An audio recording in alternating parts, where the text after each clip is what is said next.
సంవిధానము భాగము 3 మౌలిక హక్కులు సమానత్వమునకు హక్కు ఆర్టికల్ 17 అస్పృశ్యత నిర్మూలన అస్పృశ్యత నిర్మూలించబడినది మరియు ఏ రూపమునైనను దాని ఆచరణ నిషేధింపబడినది.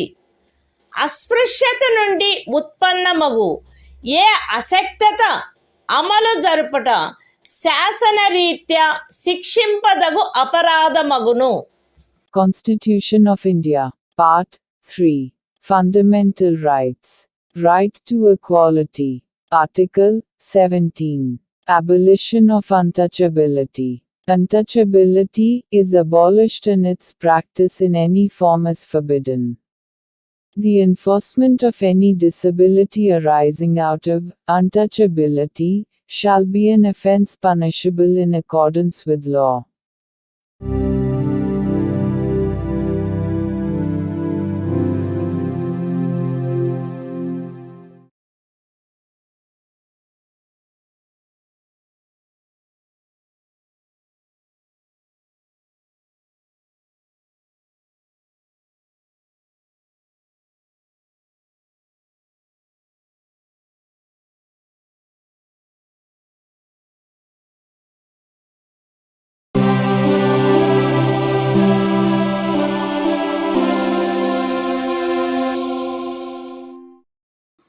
భారత సంవిధానము భాగము 3 మౌలిక హక్కులు సమానత్వమునకు హక్కు ఆర్టికల్ 18 అబాలిషన్ ఆఫ్ టైటిల్స్ రాజ్యము సైనిక లేక విద్యా సంబంధమైన ఘనతను సూచించినది కానట్టి మరే బిరుదనైనను ప్రదత్తము చేయరాదు.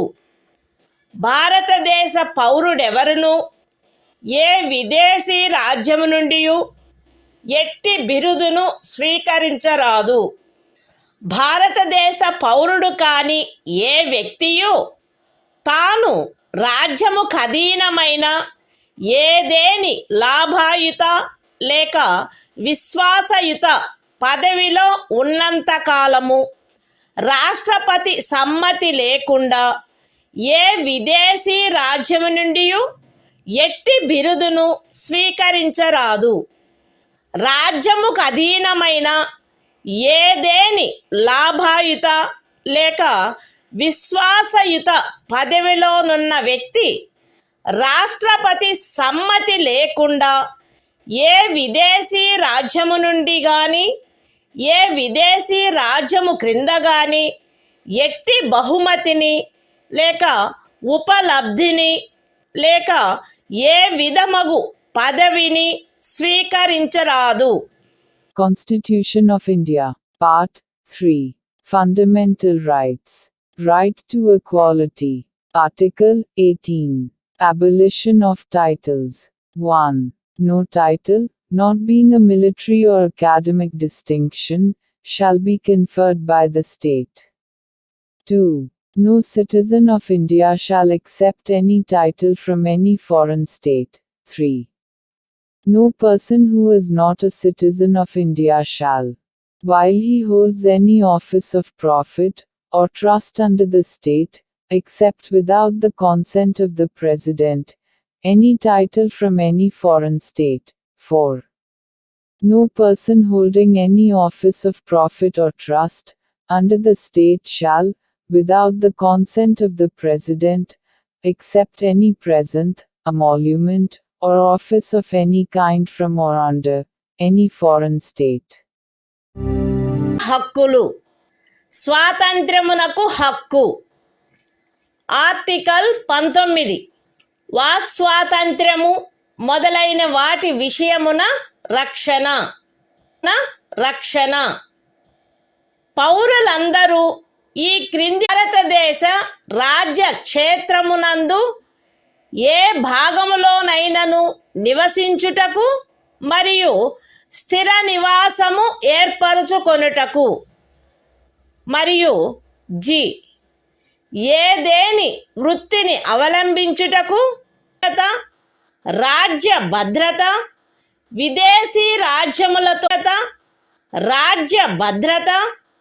విదేశీ రాజ్యములతో స్నేహ సంబంధములు, ప్రజాశాంతి, సభ్యత లేక నైతికత వీటికి సంబంధించిన హితముల దృష్ట్యా గాని, న్యాయస్థాన ధిక్కారము, పరువు నష్టము లేక ఏదేని అపరాధ ప్రేరణ వీటి సంబంధమున విధించబడినచో అంత మేరకు ఆ శాసనము యొక్క అమలుకు సదరు ఉపఖండములో ఉన్నదేదియు భంగము కలిగించదు, లేక ఆ శాసనము చేయుట నుండి ఈ ఉపఖండంలో ఉన్నదేదియు రాజ్యమును నివారించదు.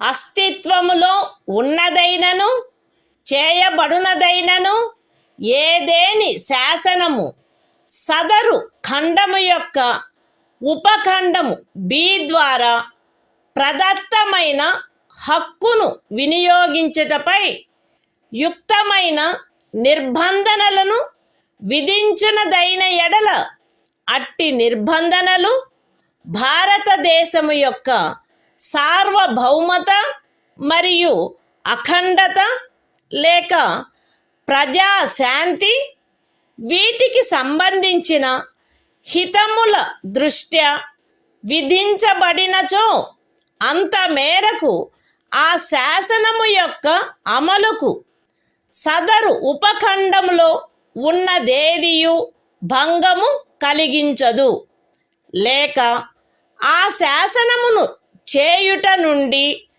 ఆ ఉపఖండములో ఉన్నదేదియు రాజ్యమును నివారించదు.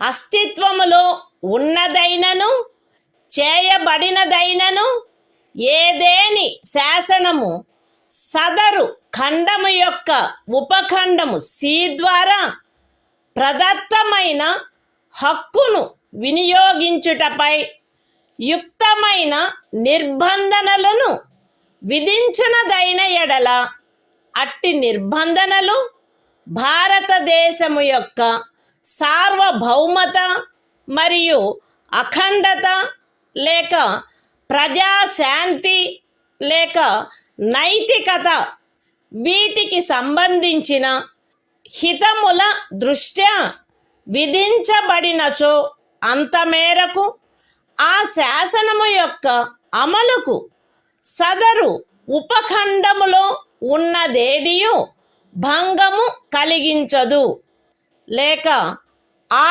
శాసనము చేయుట నుండి ఆ ఉపఖండములోనున్నదేదియు రాజ్యమును నివారించదు.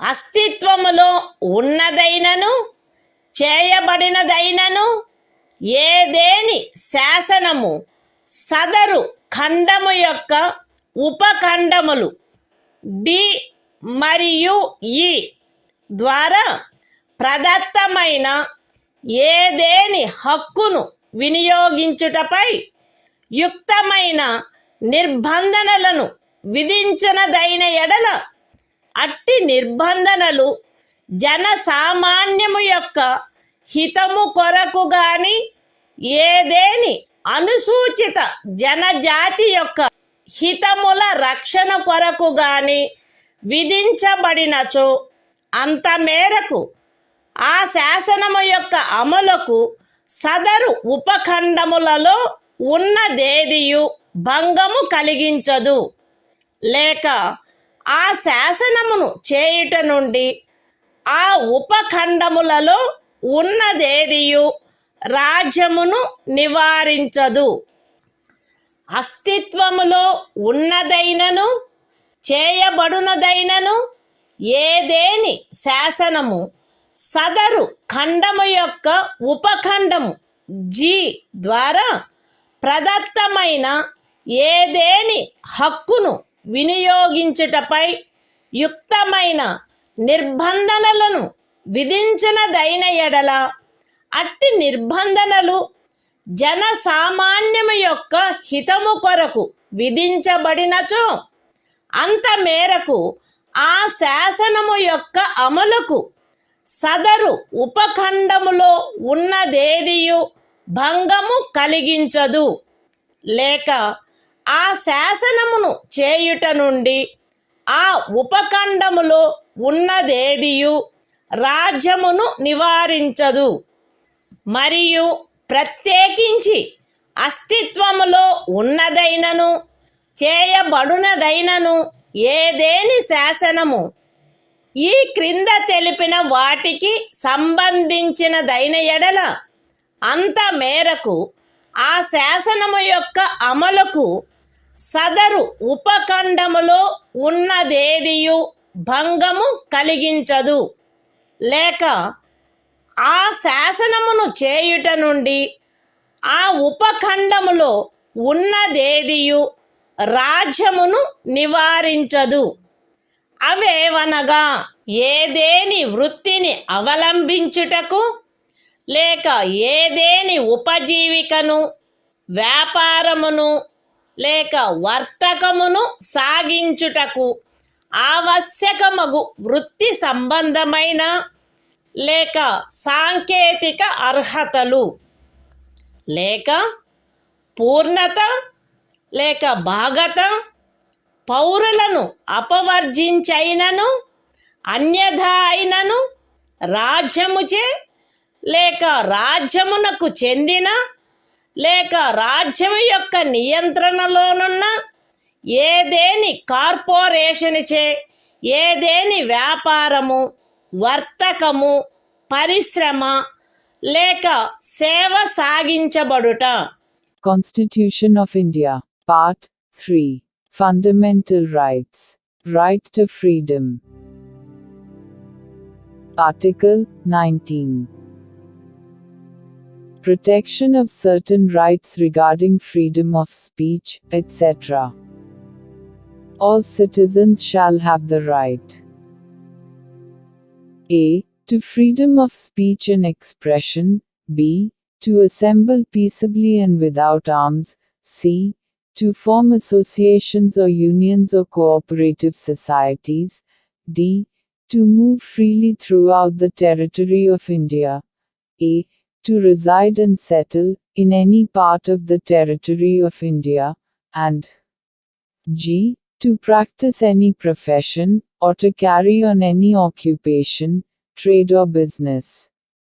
Nothing in sub-clause A of clause 1 shall affect the operation of any existing law, or prevent the state from making any law, insofar as such law imposes reasonable restrictions on the exercise of the right conferred by the said sub-clause, in the interests of the sovereignty and integrity of India, the security of the state, friendly relations with foreign states, public order, decency or morality, or in relation to contempt of court, defamation, or incitement to an offense.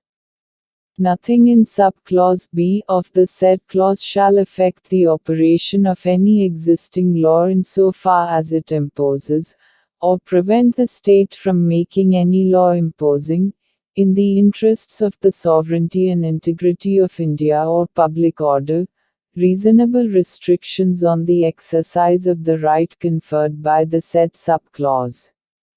Nothing in sub-clause C of the said clause shall affect the operation of any existing law insofar as it imposes, or prevent the state from making any law imposing, in the interests of the sovereignty and integrity of India or public order or morality, reasonable restrictions on the exercise of the right conferred by the said sub-clause. Nothing in sub-clauses D and A of the said clause shall affect the operation of any existing law insofar as it imposes, or prevent the state from making any law imposing, reasonable restrictions on the exercise of any of the rights conferred by the said sub-clauses, either in the interests of the general public, or for the protection of the interests of any scheduled tribe. Nothing in subclause G of the said clause shall affect the operation of any existing law, insofar as it imposes, or prevent the state from making any law imposing, in the interests of the general public, reasonable restrictions on the exercise of the right conferred by the said subclause, and, in particular, nothing in the said subclause shall affect the operation of any existing law, insofar as it relates to, or prevent the state from making any law relating to 1. The professional or technical qualifications necessary for practicing any profession, or carrying on any occupation, trade or business, or 2. The carrying on, by the state, or by a corporation, owned, or controlled by the state, of any trade, business, industry or service, whether to the exclusion, complete, or partial, of citizens, or otherwise.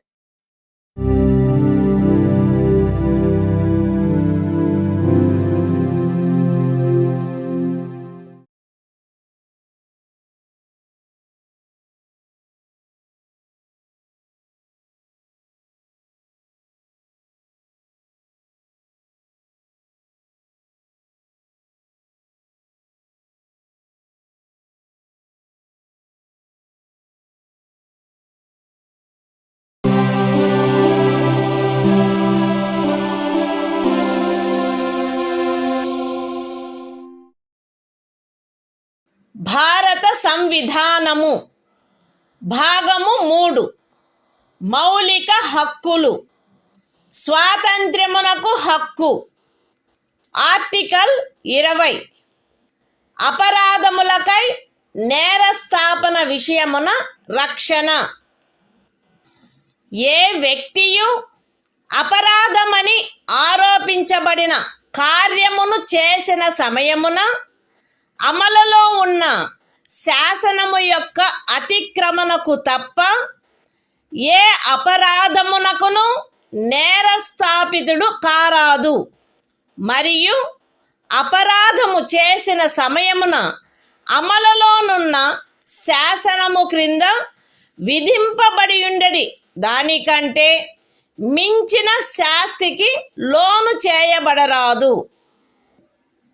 ఏ వ్యక్తియు ఒకే అపరాధమునకు ఒకసారికి మించి అభియోగమునకు మరియు శిక్షకు గురి చేయబడరాదు.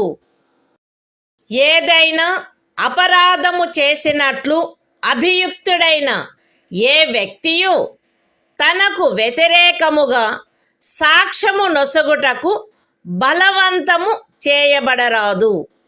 Constitution of India, Part 3. Fundamental Rights. Right to Freedom. Article 20. Protection, in respect of conviction for offences. No person shall be convicted of any offence except for violation of a law, in force, at the time of the commission of the act, charged as an offence. Nor be subjected to a penalty greater than that which might have been inflicted under the law, in force, at the time of the commission of the offence. No person shall be prosecuted and punished for the same offence more than once. No person accused of any offence shall be compelled to be a witness against himself.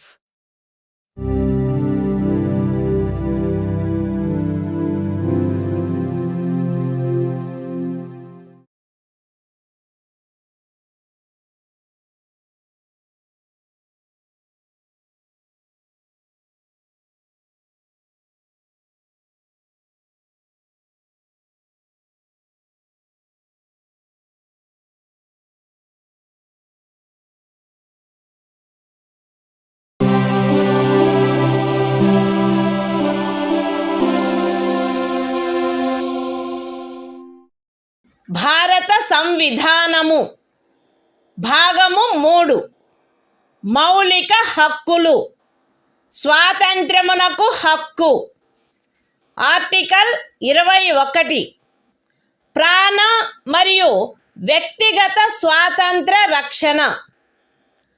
శాసనము ద్వారా స్థాపితమైన ప్రక్రియ ప్రకారము తప్ప ఏ వ్యక్తి యొక్క ప్రాణము లేక వ్యక్తిగత స్వాతంత్ర్యము హరించబడరాదు. Constitution of India, Part 3. Fundamental Rights. Right to Freedom. Article 21. Protection of life and personal liberty. No person shall be deprived of his life or personal liberty, except according to procedure established by law.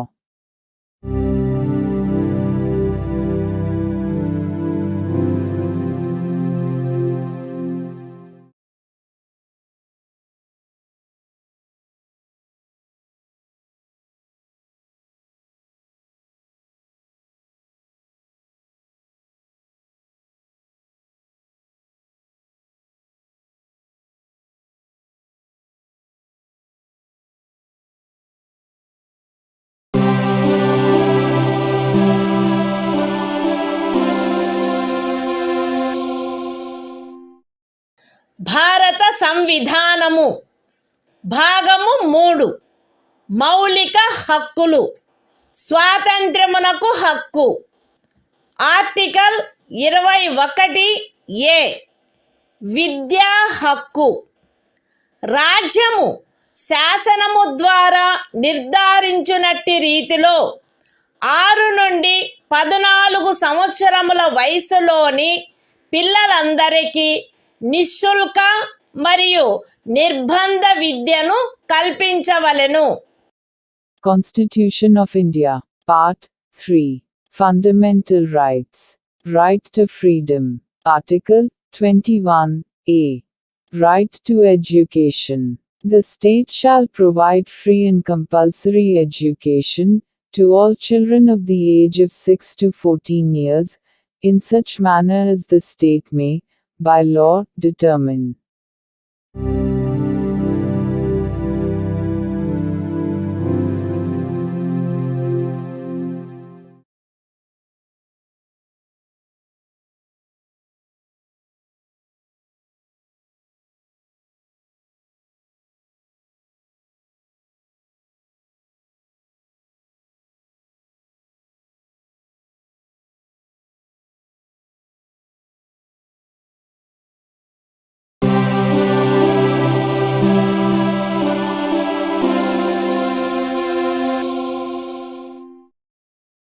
భారత సంవిధానము భాగము 3.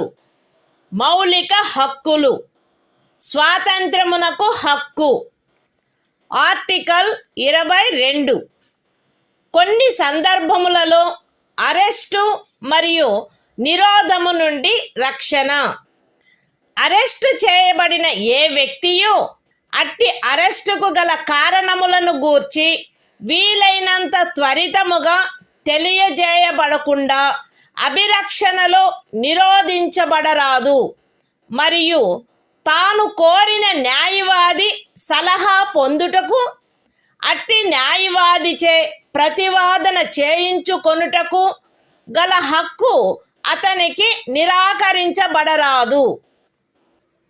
Arrest చేయబడి అభిరక్షణలో నిరోధించబడిన ప్రతి వ్యక్తి అట్లు arrest చేయబడిన తరువాత arrest చేయబడిన స్థలము నుండి అక్కడికి అత్యంత సమీపమున గల మెజిస్ట్రేటు న్యాయస్థానమునకు అతనిని తీసుకొని పోవుటకు ఆవశ్యకమైన కాలమును మినహాయించి 24 గంటల లోపల అట్టి మెజిస్ట్రేటు సమక్షమున హాజరుపరచబడవలెను మరియు అట్టి ఏ వ్యక్తియు మెజిస్ట్రేట్ యొక్క ప్రాధికారం లేకుండా సదరు కాలావధికి మించి అభిరక్షణలో నిరోధించబడరాదు. ఖండములు 1 మరియు 2లో ఉన్నదేదియు ఈ క్రింది వ్యక్తికి వర్తించదు. తత్సమయమున శత్రుదేశీయుడైన ఎవరేని వ్యక్తి లేక నివారక నిరోధమును నిబంధించు ఏదేని శాసనము క్రింద అరెస్టు చేయబడిన లేక నిరోధింపబడిన ఎవరేని వ్యక్తి నివారక నిరోధము కొరకు నిబంధించు శాసనము ఏదియు ఉన్నత న్యాయస్థానపు న్యాయాధీశునిగా నియమింపబడిన లేక నియమింపబడుటకు అర్హత కలిగిన వ్యక్తులతో కూడిన సలహా బోర్డు తన అభిప్రాయంలో సదరు 3 మాసములకు మించి నిరోధించుటకు తగినంత కారణము కలదని సదరు కాలావధి ముగియుటకు పూర్వము రిపోర్టు చేసిననే తప్ప. అయితే ఈ ఖండములోనున్నదేదియు ఖండము 7 యొక్క ఉపఖండము బి క్రింద పార్లమెంటు చేసిన ఏదేని శాసనము ద్వారా విహితమైన గరిష్ట కాలావధికి మించి ఏ వ్యక్తినైనను నిరోధించుటకు ప్రాధికారము నొసగదు లేక అట్టి వ్యక్తి ఖండము 7 యొక్క ఉపఖండములు ఏ మరియు బిల క్రింద పార్లమెంటు చేయబడిన ఏదేని శాసనము యొక్క నిబంధనలను అనుసరించి నిరోధించబడిననే తప్ప ఒక వ్యక్తిని 3 మాసముల కంటే ఎక్కువ కాలావధికి నిరోధించుటకు ప్రాధికారము నొసగదు. నివారక నిరోధమును నిబంధించు ఏదేని శాసనము క్రింద చేయబడిన ఉత్తర్వును అనుసరించి ఎవరేని వ్యక్తి నిరోధించబడినప్పుడు అట్లు ఉత్తర్వు చేయు ప్రాధికారి అట్టి ఉత్తర్వును చేయుటకు గల కారణములను వీలైనంత త్వరితముగా ఆ వ్యక్తికి తెలియపరచవలెను మరియు ఆ ఉత్తర్వుకు విరుద్ధముగా విన్నవించుకొనుటకు అతనికి శీఘ్రతమైన అవకాశమును కలిగించవలెను. ఖండము 5లో నిర్దేశింపబడిన ఉత్తర్వును చేయు ప్రాధికారి ఏ సంగతులను వెల్లడించుట ప్రజాహితమునకు విరుద్ధమని తలచునో అట్టి సంగతులను అతడు వెల్లడించవలెనని సదరు ఖండములోనిదేదియు అపేక్షించరాదు. పార్లమెంటు శాసనము ద్వారా ఈ క్రింది విషయములను విహితము చేయవచ్చును. ఏ ఖండము 4 యొక్క ఉపఖండము ఏలోని నిబంధనలను అనుసరించి సలహా బోర్డు యొక్క అభిప్రాయమును పొందకుండా నివారక నిరోధమును నిబంధించు ఏదేని శాసనము క్రింద ఏదేని తరగతికి లేక తరగతులకు చెందిన కేసులలో ఒక వ్యక్తిని 3 మాసములకు మించిన కాలావధికి నిరోధించుటకైన పరిస్థితులను. బి నివారక నిరోధమును నిబంధించు ఏదేని శాసనము క్రింద ఏదేని తరగతికి లేక తరగతులకు చెందిన కేసులలో ఎవరేని వ్యక్తి యొక్క నిరోధమునకు గరిష్ట కాలావధి మరియు సి ఖండము 4 యొక్క ఉపఖండము ఏ క్రింద పరిశీలనలో సలహా బోర్డు అనుసరించవలసిన ప్రక్రియ. Constitution of India, Part 3. Fundamental Rights. Right to Freedom. Article 22. Protection against arrest and detention in certain cases. 1. No person who is arrested shall be detained in custody without being informed, as soon as may be, of the grounds for such arrest. Nor shall he be denied the right to consult, and to be defended by, a legal practitioner of his choice.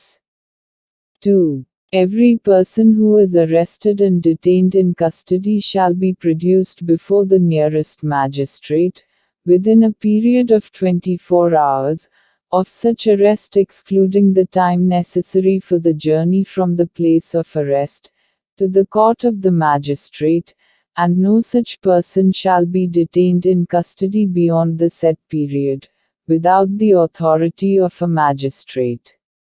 3. Nothing in clauses 1 and 2 shall apply to any person who for the time being is an enemy alien, or to any person who is arrested or detained, under any law providing for preventive detention. 4. No law providing for preventive detention shall authorize the detention of a person for a longer period than 3 months, unless an advisory board consisting of persons who are, or have been, or are qualified to be appointed as judges of a high court, has reported, before the expiration of the said period of 3 months, that there is in its opinion sufficient cause for such detention. Provided that nothing in this subclause shall authorize the detention of any person, beyond the maximum period prescribed by any law made by Parliament, under subclause B of clause 7. Or, such person is detained, in accordance with the provisions of any law made by Parliament, under subclauses A and B of clause 7. 5. When any person is detained in pursuance of an order made under any law, providing for preventive detention, the authority making the order shall, as soon as may be, communicate to such person the grounds on which the order has been made, and shall afford him the earliest opportunity of making a representation against the order. 6. Nothing in clause 5 shall require the authority making any such order, as is referred to in that clause, to disclose facts, which such authority considers to be against the public interest to disclose. 7. Parliament may by law prescribe a. The circumstances, under which in the class, or classes of cases, in which a person may be detained for a period longer than 3 months, under any law providing for preventive detention, without obtaining the opinion of an advisory board, in accordance with the provisions of subclause A of clause 4. B. The maximum period, for which any person may in any class, or classes of cases, be detained, under any law providing for preventive detention. And C. The procedure to be followed by an advisory board, in an inquiry, under subclause A of clause 4.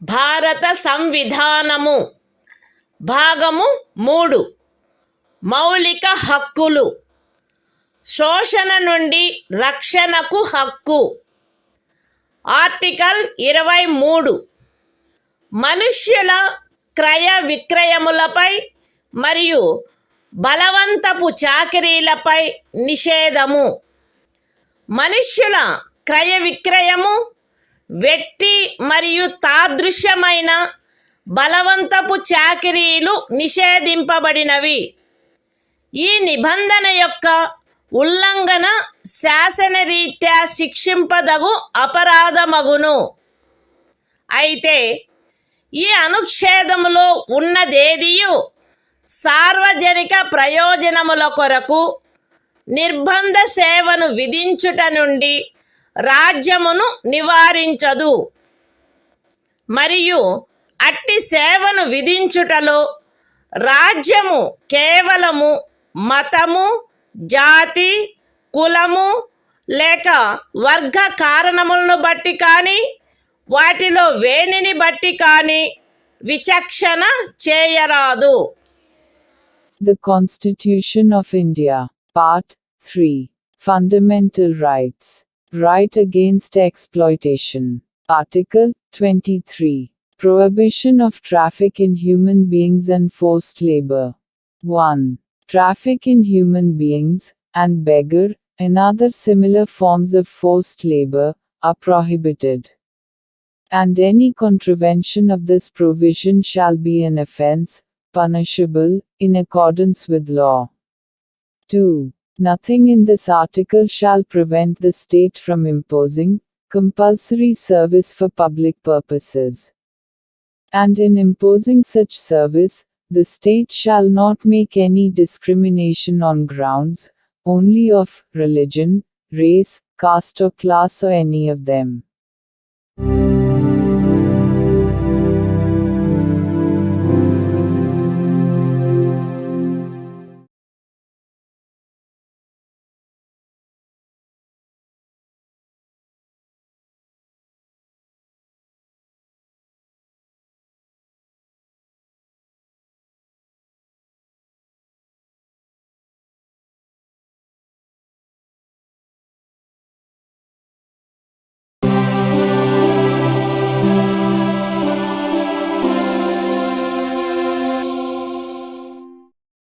భారత సంవిధానము భాగము 3 మౌలిక హక్కులు శోషణ నుండి రక్షణకు హక్కు. Article 24 కర్మాగారాలు మొదలైన వాటిలో బిడ్డలను ఉద్యోగములో నుంచుటపై నిషేధము. 14 సంవత్సరముల లోపు వయసు గల ఏ బిడ్డయు ఏ కర్మాగారములో కానీ గనిలో కానీ పని చేయుటకు ఉద్యోగములో ఉంచబడరాదు, లేక అపాయకరమైన ఏదేని ఇతర ఉద్యోగములలో ఉంచబడరాదు. The Constitution of India, Part 3. Fundamental Rights.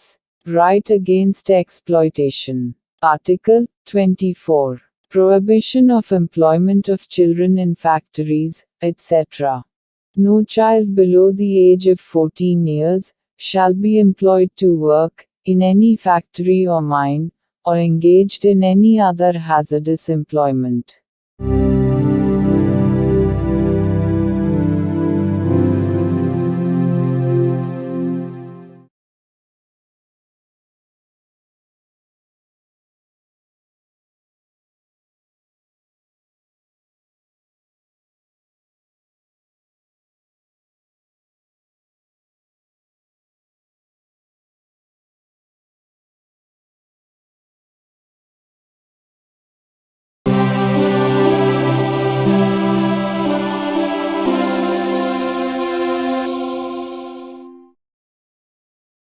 భారత సంవిధానము భాగము 3 మౌలిక హక్కులు మత స్వాతంత్ర్యపు హక్కు.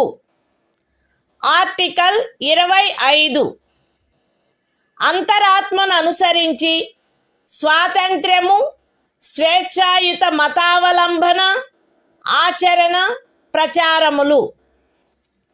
ప్రజాశాంతికి, నైతికతకు, ఆరోగ్యమునకు మరియు ఈ భాగము యొక్క ఇతర నిబంధనలకు అత్యధీనమై అంతరాత్మను అనుసరించి స్వాతంత్రమునకును, స్వేచ్ఛగా మతమును అవలంబించుటకును, ఆచరించుటకును, ప్రచారము చేయుటకును జనులందరూ సమానముగా హక్కు కలిగియుందురు. ఈ అనుచ్ఛేదమునందున్నదేదియు మతాచారణకు సంబంధించిన ఏదేని ఆర్థిక, విత్తీయ, రాజకీయ లేక ఇతర లౌకిక కార్యకలాపమును క్రమబద్ధపరుచునదై లేక పరిమితపరుచునదై సాంఘిక సంక్షేమమునకును, సంస్కరణకును లేక సార్వజనిక స్వభావము గల హిందూ మత సంస్థలలో హిందువులలోని అన్ని వర్గములకును శాఖలకును ప్రవేశము కలగచేయు నిబంధన చేయునదై అస్తిత్వములోనున్న ఏదేని శాసనము యొక్క అమలుకు భంగము కలిగించదు, లేక అట్టి ఏ శాసనమునైనను చేయుట నుండి రాజ్యమును నివారించదు. ఎక్స్ప్లనేషన్ 1. కృపాన ధారణ, కృపాన వహనము Sikh మతావలంబనములో చేరియున్నట్లు భావింపబడవలెను. Explanation 2.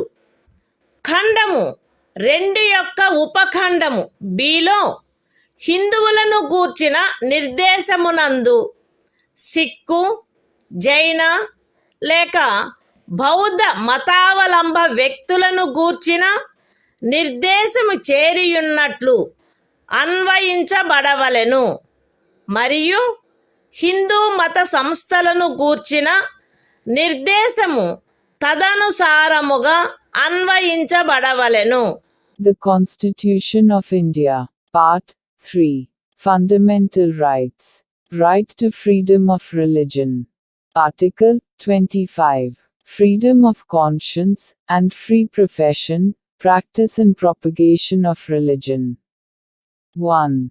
Subject to public order, morality and health, and, to the other provisions of this part, all persons are equally entitled to freedom of conscience, and the right, freely to profess, practice, and propagate religion.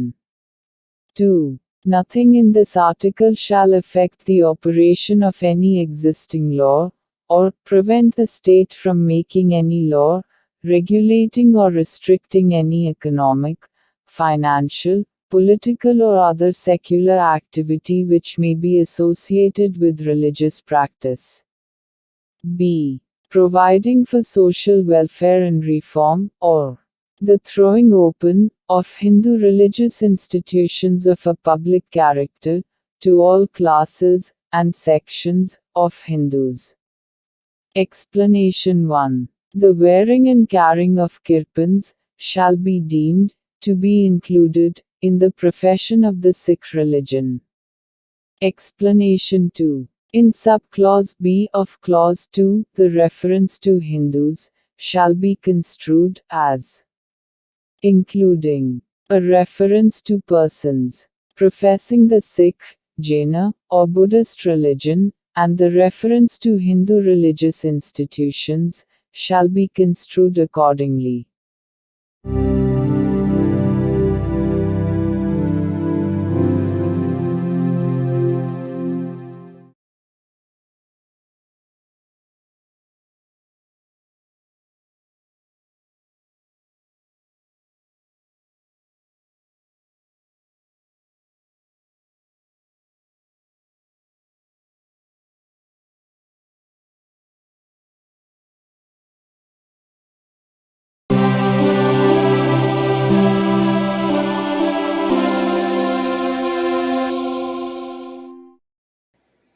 భారత సంవిధానము భాగము 3 మౌలిక హక్కులు మత స్వాతంత్ర్యపు హక్కు.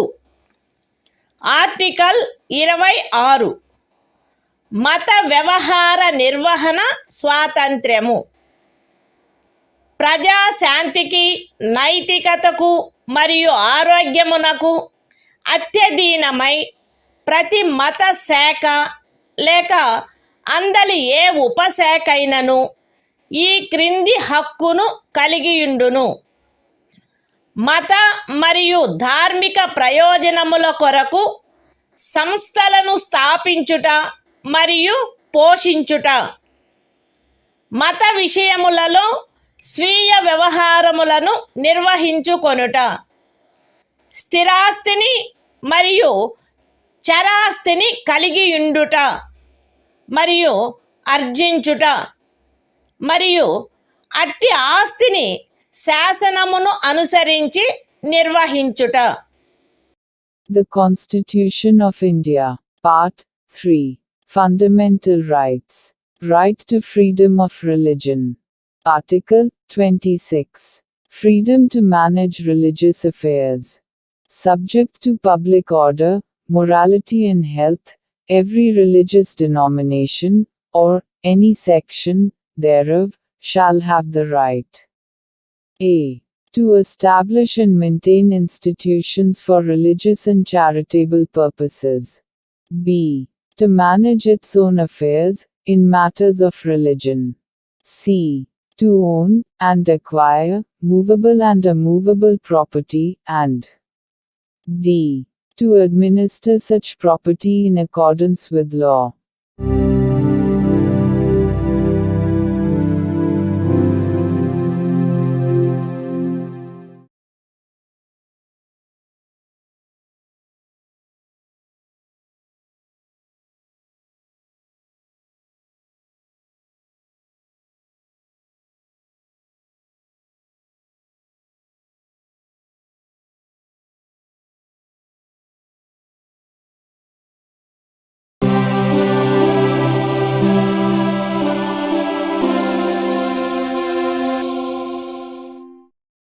భారత సంవిధానము భాగము 3 మౌలిక హక్కులు మత స్వాతంత్ర్యపు హక్కు ఆర్టికల్ 27 ఏదేని ప్రత్యేకమైన మతమును అభివృద్ధి చేయుటకు పన్నుల చెల్లింపును గూర్చిన స్వాతంత్ర్యము ఏదేని ప్రత్యేకమైన మతమును లేక మత శాఖను అభివృద్ధి చేయుటకు లేక పోషించుటకు అగు ఖర్చులను భరించుటకై ఏ పన్నుల వలన రాబడి నిర్దిష్టముగా కేటాయించబడునో ఆ పన్నులను చెల్లించుటకు ఏ వ్యక్తిని బలవంత పెట్టరాదు.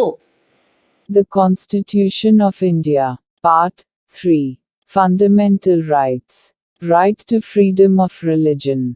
Article 27. Freedom as to payment of taxes for promotion of any particular religion.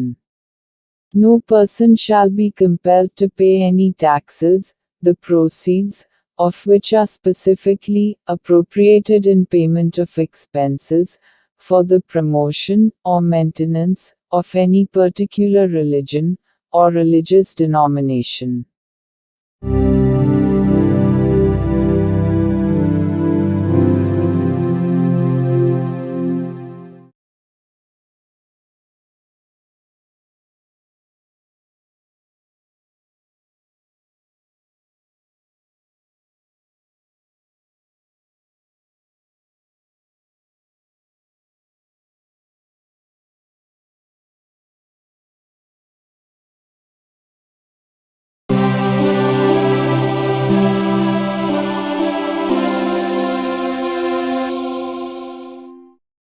భారత సంవిధానము భాగము 3 మౌలిక హక్కులు మత స్వాతంత్ర్యపు హక్కు ఆర్టికల్ 28 కొన్ని విద్యా సంస్థలలో మత బోధ లేక మత సంబంధమైన ఆరాధన జరుగుతున్నప్పుడు హాజరగుటను గూర్చిన స్వాతంత్ర్యము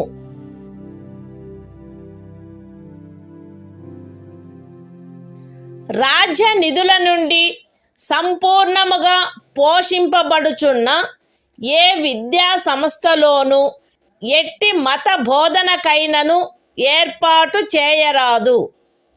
ఖండము 1లో ఉన్నదేదియు రాజ్యముచే నిర్వహింపబడుచుండి మత బోధ జరగవలెనని ఆపేక్షించు ధర్మాదాయము లేక ట్రస్ట్ కింద స్థాపించబడిన ఏ విద్యా సంస్థకును వర్తించరాదు. రాజ్యముచే గుర్తింపబడిన లేక రాజ్య నిధుల నుండి సహాయమును పొందుతున్న ఏదేని విద్యా సంస్థలో హాజరగుచున్న ఏ వ్యక్తినైనను అట్టి సంస్థలో చేయబడు ఏదేని మత బోధలో పాల్గొనవలసినదని కానీ అట్టి సంస్థలో లేక దానికి సంబంధించిన ఏదేని ఆవరణలో జరపబడు ఏదేని మత సంబంధమైన ఆరాధనకు హాజరు కావలెనని కానీ అందుకు ఆ వ్యక్తిని కానీ ఆ వ్యక్తి మైనర్ అయినచో అతని సంరక్షకుడు కానీ సమ్మతించిననే తప్ప కోరరాదు. The Constitution of India, Part 3. Fundamental Rights. Right to freedom of religion. Article 28. Freedom is to attendance at religious instruction, or religious worship, in certain educational institutions. 1. No religious instruction shall be provided in any educational institution, wholly maintained out of state funds. 2. Nothing in Clause 1 shall apply to an educational institution, which is administered by the state, but has been established under any endowment or trust, which requires that religious instruction shall be imparted in such institution. 3. No person attending any educational institution recognized by the state, or receiving aid out of state funds, shall be required to take part in any religious instruction that may be imparted in such institution, or to attend any religious worship that may be conducted in such institution or in any premises attached thereto, unless such person or, if such person is a minor, his guardian has given his consent thereto.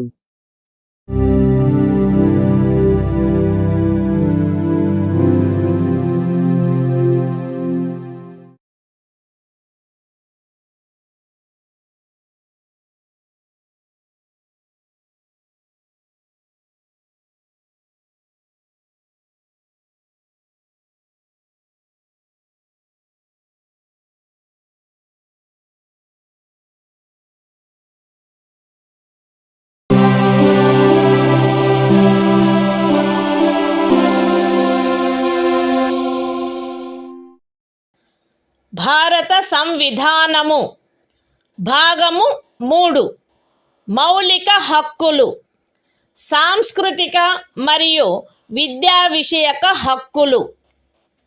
Article 29 అల్పసంఖ్యాక వర్గముల యొక్క హితముల రక్షణ. భారతదేశ రాజ్య క్షేత్రములో లేక అందలి ఏ భాగములో నివసించుచున్న పౌరులలోని ఏదేని వర్గము వారు తమ విశిష్ట భాష, లిపి లేక సంస్కృతిని కలిగి ఉండినచో వారు దానిని కాపాడుకొనుటకు హక్కు కలిగి ఉందురు. రాజ్యముచే పోషింపబడుచున్న లేక రాజ్య నిధుల నుండి సహాయము పొందుచున్న ఏ విద్యా సంస్థలోనైనను కేవలము మతము, జాతి, కులము, భాష కారణములను బట్టి కానీ వాటిలో దేనిని బట్టి కానీ ఏ పౌరునికైనను ప్రవేశము నిరాకరించబడరాదు. The Constitution of India, Part 3. Fundamental Rights. Cultural and Educational Rights. Article 29. Protection of interests of minorities. 1. Any section of the citizens residing in the territory of India, or any part thereof having a distinct language, script, or culture of its own, shall have the right to conserve the same. 2. No citizen shall be denied admission into any educational institution, maintained by the state, or receiving aid out of state funds, on grounds only of religion, race, caste, language or any of them.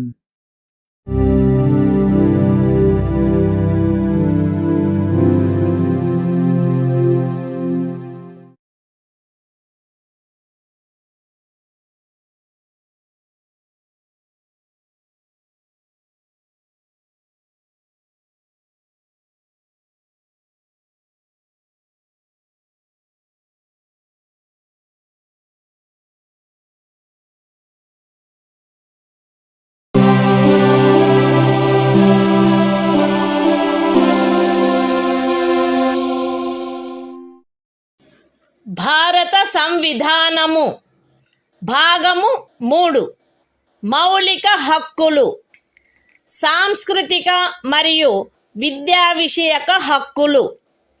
Article 30 విద్యా సంస్థలను స్థాపించుటకు మరియు నిర్వహించుటకు అల్పసంఖ్యాక వర్గములకు గల హక్కు.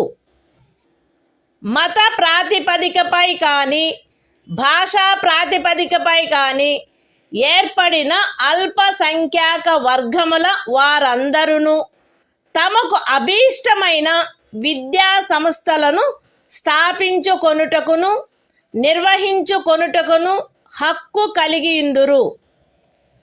ఖండము 1లో నిర్దేశింపబడిన అల్పసంఖ్యాక వర్గముచే స్థాపింపబడి నిర్వహింపబడుతున్న ఒక విద్యా సంస్థ యొక్క ఏదేని ఆస్తిని నిర్బంధముగా అధ్యార్థించుటను నిబంధించు ఏదేని శాసనము చేయుటలో అట్టి ఆస్తి అధ్యార్జన కొరకు అట్టి శాసనము ద్వారా నియతము చేయబడిన లేక దాని కింద నిర్ధారించబడిన మొత్తము ఆ ఖండము క్రింద హామీ ఇవ్వబడిన హక్కును పరిమితపరచకుండునట్లు లేక రద్దుపరచకుండునట్లు రాజ్యము కట్టుదిట్టము చేయవలెను. విద్యా సంస్థలకు సహాయము చేయు సందర్భములలో మత ప్రాతిపదికపై లేక భాషా ప్రాతిపదికపై ఏర్పడిన అల్పసంఖ్యాక వర్గము యొక్క నిర్వహణలో ఉన్నదను కారణమును బట్టి ఏ విద్యా సంస్థకు విరుద్ధముగాను రాజ్యము విచక్షణ చేయరాదు. The Constitution of India, Part 3, Fundamental Rights, Cultural and Educational Rights, Article 30, Right of minorities to establish and administer educational institutions. 1. All minorities, whether based on religion or language, shall have the right to establish and administer educational institutions of their choice. In making any law providing for the compulsory acquisition of any property of an educational institution established and administered by a minority, referred to in Clause 1, the state shall ensure that the amount fixed by or determined under such law for the acquisition of such property is such as would not restrict or abrogate the right guaranteed under that clause. 2. The state shall not, in granting aid to educational institutions, discriminate against any educational institution on the ground that it is under the management of a minority, whether based on religion or language.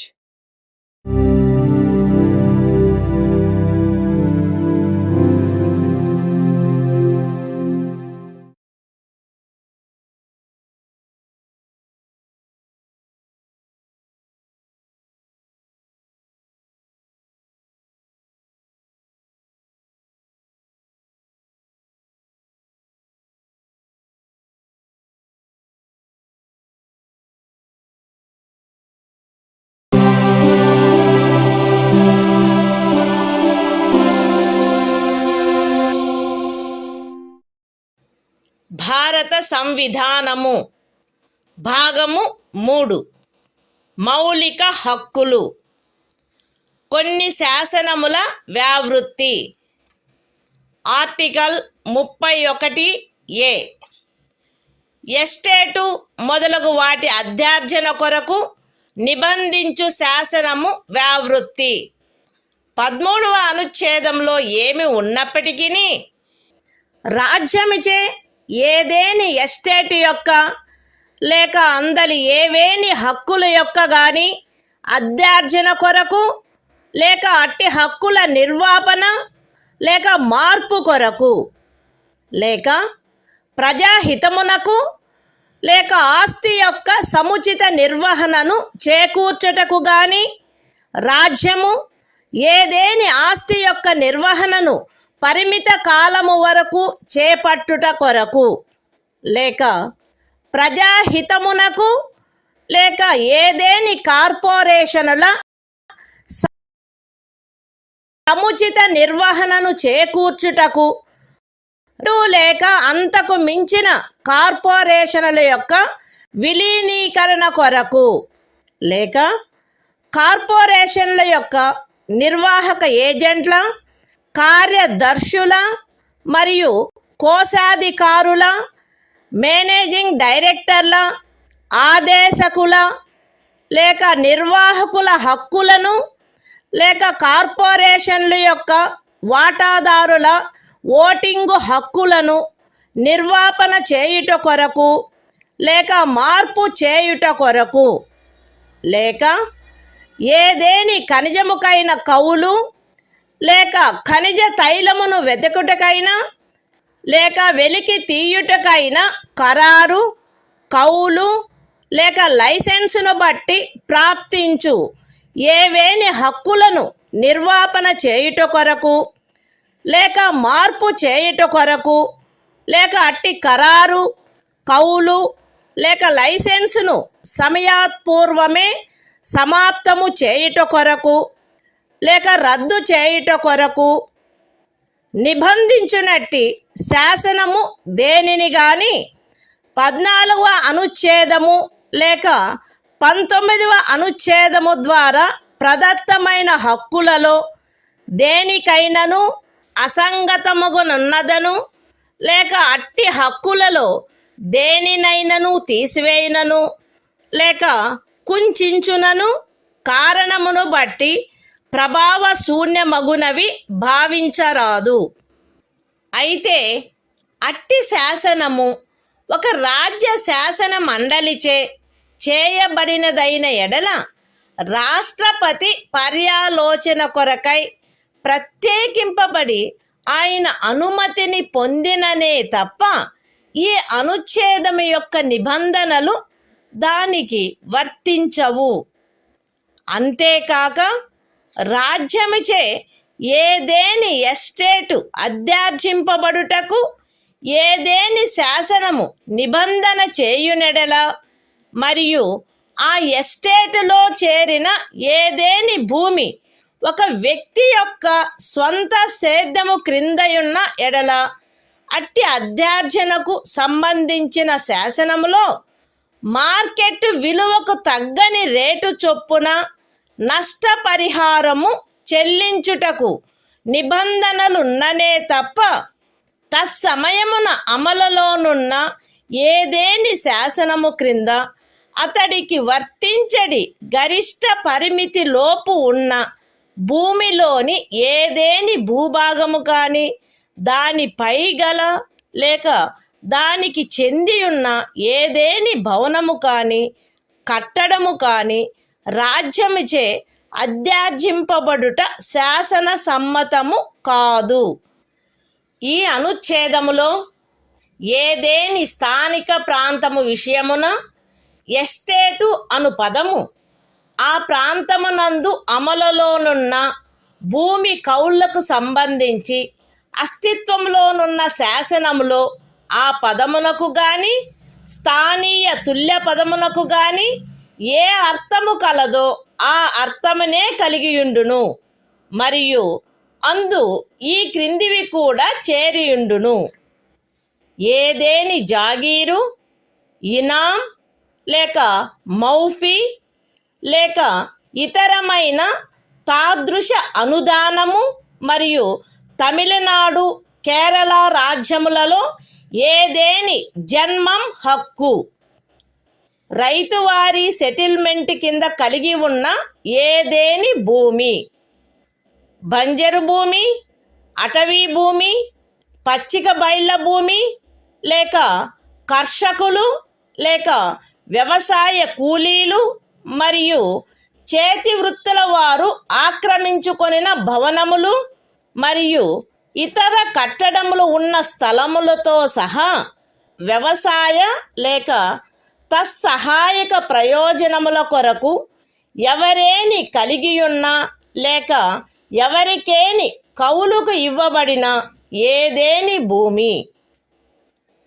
Estate విషయమున హక్కులు అను పదమునందు proprietor, sub proprietor, అపర proprietor, ధారణాధికారి, రైతు లేక రైతు కింది రైతు లేక ఇతర మధ్యస్థుని యందు నిహితమయ్యుండు ఏవైనా హక్కులు మరియు భూమి శిస్తును గూర్చిన ఏవైనా హక్కులు లేక విశేషాధికారములు చేరియుండును. The Constitution of India, Part 3. Fundamental Rights. Saving of certain laws. Article 31A. Saving of laws providing for acquisition of estates, etc.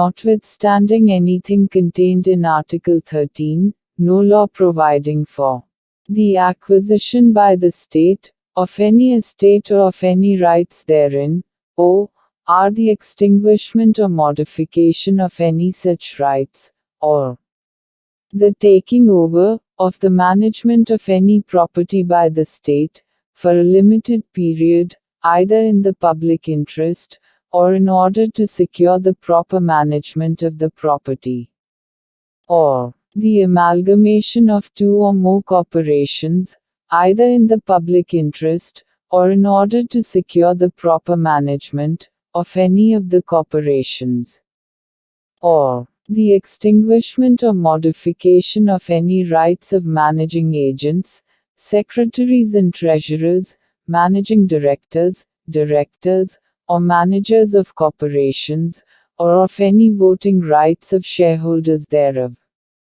or the extinguishment or modification of any rights accruing by virtue of any agreement, lease or license for the purpose of searching for, or winning, any mineral or mineral oil, or the premature termination or cancellation of any such agreement, lease or license, shall be deemed to be void on the ground that it is inconsistent with, or takes away or abridges, any of the rights conferred by Article 14 or Article 19.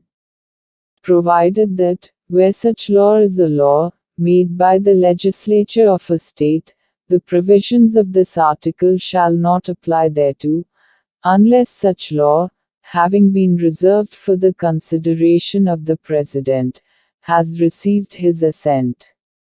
Provided further, that, where any law makes any provision for the acquisition by the state of any estate and where any land comprised therein is held by a person under his personal cultivation, it shall not be lawful for the state to acquire any portion of such land, as is within the ceiling limit, applicable to him under any law for the time being in force, or any building or structure standing thereon or tenant thereto, unless the law relating to the acquisition of such land, building or structure, provides for payment of compensation, at a rate, which shall not be less than the market value thereof. In this article, the expression estate shall, in relation to any local area, have the same meaning as that expression, or its local equivalent has in the existing law, relating to land tenures in force, in that area, and shall also include any jagir, inam, or muafi, or other similar grant. And, in the states of Tamil Nadu and Kerala, any janmam right. Any land held under Ryotwari settlement. Any land held, or let for purposes of agriculture, or for purposes ancillary thereto, including waste land, forest land, land for pasture, or sites of buildings, and other structures occupied by cultivators of land, agricultural laborers, and village artisans. The expression, rights, in relation to an estate, shall include any rights vesting in a proprietor, sub-proprietor, under-proprietor, tenure holder, riat, under rayat, or other intermediary, and any rights, or privileges in respect of land revenue.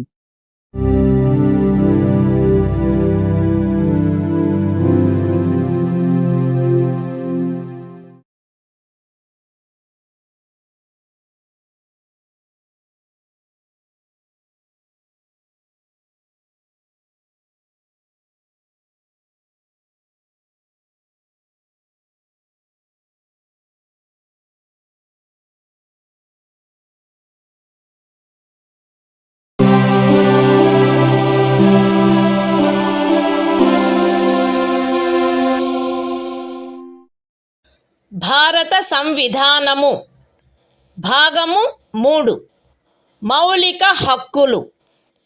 కొన్ని శాసనముల వ్యావృత్తి. Article 31 కొన్ని చట్టములకు మరియు వినిమయములకు శాసనిక మాన్యత కలగజేయుట.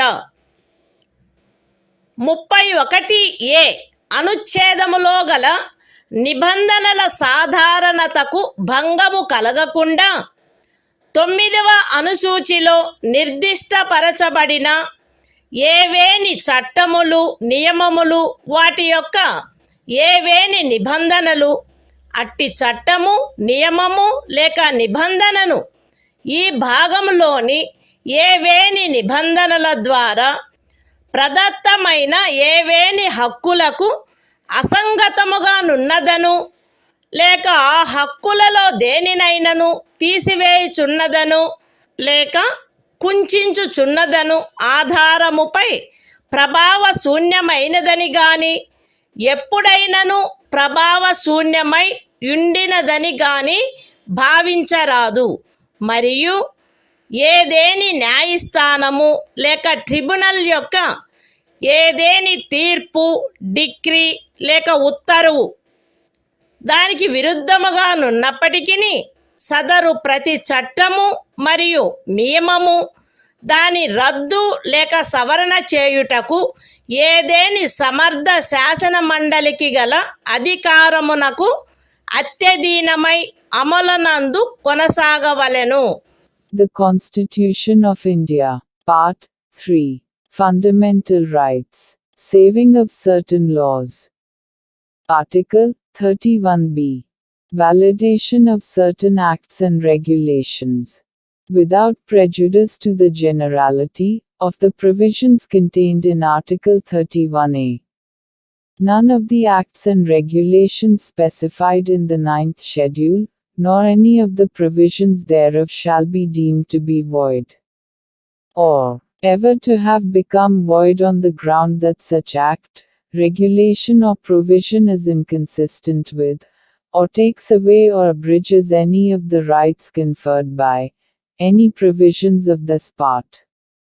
And, notwithstanding any judgment, decree or order of any court or tribunal, to the contrary, each of the said acts and regulations shall, subject to the power of any competent legislature to repeal, or amend it, continue in force.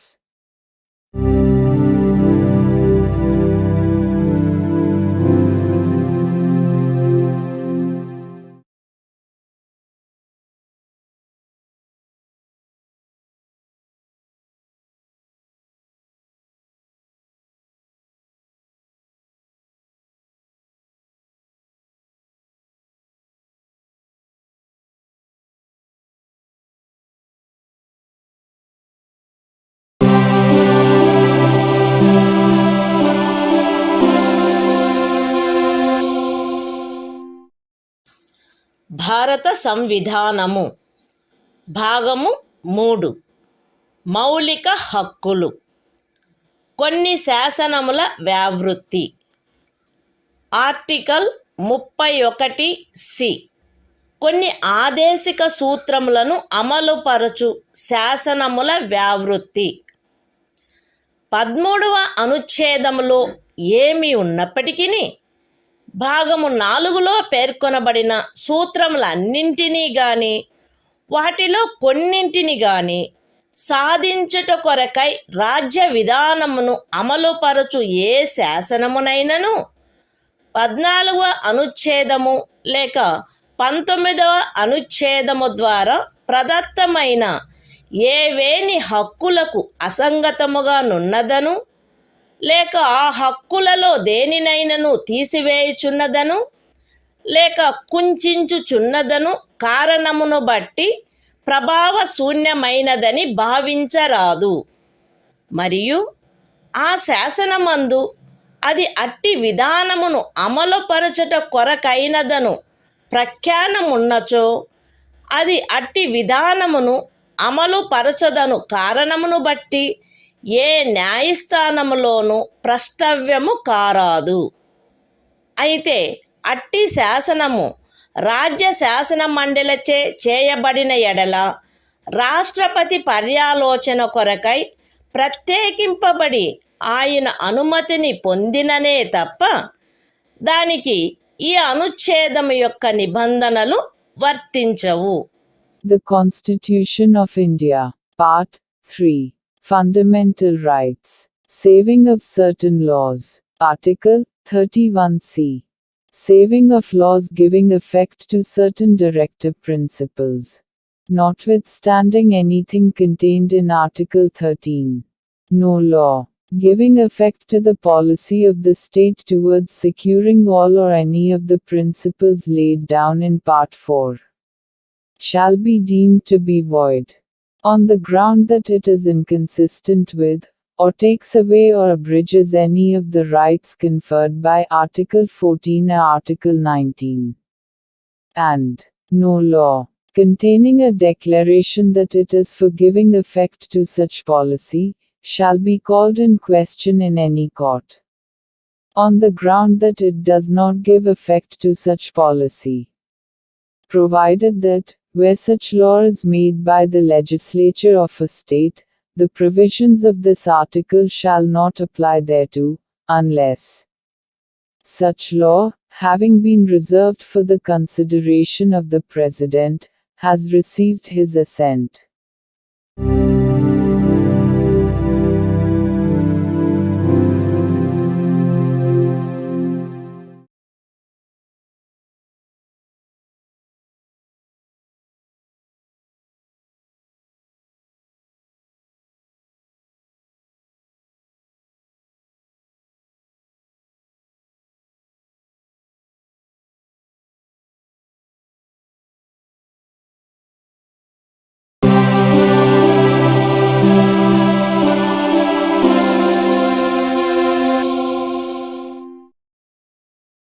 భారత సంవిధానము భాగము 3 మౌలిక హక్కులు సంవిధానిక ప్రత్యుపాయములకు హక్కు. Article 32 ఈ భాగముచే ప్రదత్తము చేయబడిన హక్కులను అమలుపరుచుటకు ప్రత్యుపాయములు. ఈ భాగము ద్వారా ప్రదత్తమైన హక్కులను అమలుపరచుటకు సముచిత చర్యల ద్వారా సర్వోన్నత న్యాయస్థానమును అర్థించు హక్కుకు హామీ ఇయ్యబడినది.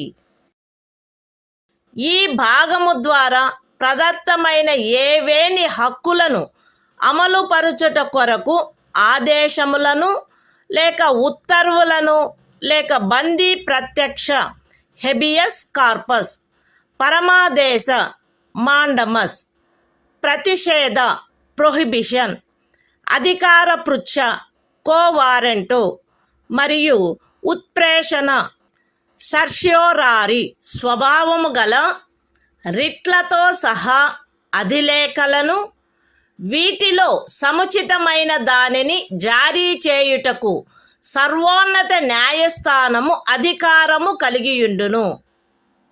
ఖండములు 1 మరియు 2 ద్వారా సర్వోన్నత న్యాయస్థానమునకు ప్రదత్తమైన అధికారములకు భంగము కలగకుండా ఖండము 2 క్రింద సర్వోన్నత న్యాయస్థానముచే వినియోగింపబడదగు అధికారముల అన్నిటినీ కానీ వాటిలో దేనినైనను కానీ ఏదేని ఇతర న్యాయస్థానమునకు దాని అధికారిత యొక్క స్థానిక హద్దులలో వినియోగించు అధికారమును శాసనము ద్వారా parliament వసగవచ్చును.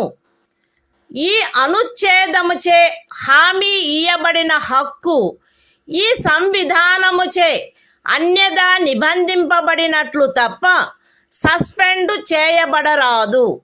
The Constitution of India, Part 3, Fundamental Rights, Right to Constitutional Remedies, Article 32, Remedies for enforcement of rights conferred by this part. 1. The right to move the Supreme Court, by appropriate proceedings for the enforcement of the rights conferred by this part, is guaranteed. 2. The Supreme Court shall have power to issue directions or orders, or writs, including writs in the nature of habeas corpus, mandamus, prohibition, quo warranto and certiorari, whichever may be appropriate, for the enforcement of any of the rights conferred by this part. 3. Without prejudice to the powers conferred on the Supreme Court, by clauses 1 and 2. Parliament may by law empower any other court to exercise within the local limits of its jurisdiction all or any of the powers exercisable by the Supreme Court under clause 2.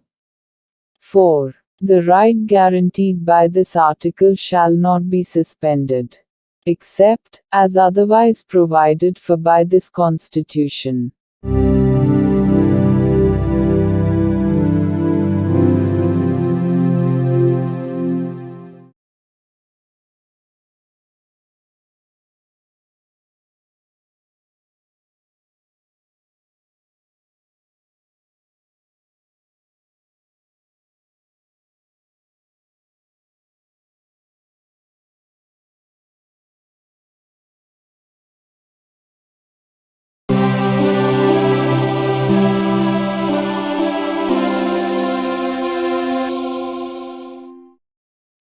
భారత సంవిధానము భాగము 3 మౌలిక హక్కులు సంవిధానిక ప్రత్యుపాయములకు హక్కు article 33 ఈ భాగము ద్వారా ప్రదత్తమైన హక్కులను సాయుధ బలములు మొదలగు వాటికి వర్తింపచేయునప్పుడు మార్చుటకు పార్లమెంటుకు గల అధికారము. ఈ భాగము ద్వారా ప్రదత్తమైన హక్కులలో వేటినైనను సాయుధ బలములకు చెందిన సభ్యులకు లేక ప్రజాశాంతిని కాపాడు భారము వహించిన సాయుధ బలములకు చెందిన సభ్యులకు లేక గుప్త సమాచారము కొరకు లేక ఎదురు గుప్త సమాచారము కొరకు రాజ్యముచే స్థాపించబడిన ఏదేని బ్యూరోలో లేదా ఇతర వ్యవస్థలో నియమించబడిన వ్యక్తులకు లేక ఏ నుండి సి వరకు గల ఖండములలో నిర్దేశింపబడిన ఏదేని సాయుధ బలము బ్యూరో లేక వ్యవస్థ కొరకై ఏర్పాటు చేసిన టెలికమ్యూనికేషన్ వ్యవస్థలలో నియమించబడిన లేదా వాటికి సంబంధించిన వ్యక్తులకు వర్తింపచేయుటలో వారి సముచిత కర్తవ్య నిర్వహణను వారి మధ్య క్రమశిక్షణను కట్టుదిట్టము చేయుటకై ఆ హక్కులు ఎంత మేరకు పరిమితపరచబడవలెనో లేక రద్దు చేయబడవలెనో పార్లమెంటు శాసనము ద్వారా నిర్ధారణ చేయవచ్చును. The Constitution of India, Part 3, Fundamental Rights, Right to Constitutional Remedies, Article 33, Power of Parliament to modify the rights conferred by this part in their application to forces, etc. Parliament may by law determine to what extent any of the rights conferred by this part shall, in their application to the members of the armed forces, or the members of the forces charged with the maintenance of public order, or persons employed in any bureau or other organization established by the state for purposes of intelligence or counterintelligence, or person employed in or in connection with the telecommunication systems set up for the purposes of any force, bureau, or organization referred to in clauses A to C, be restricted or abrogated so as to ensure the proper discharge of their duties and the maintenance of discipline among them.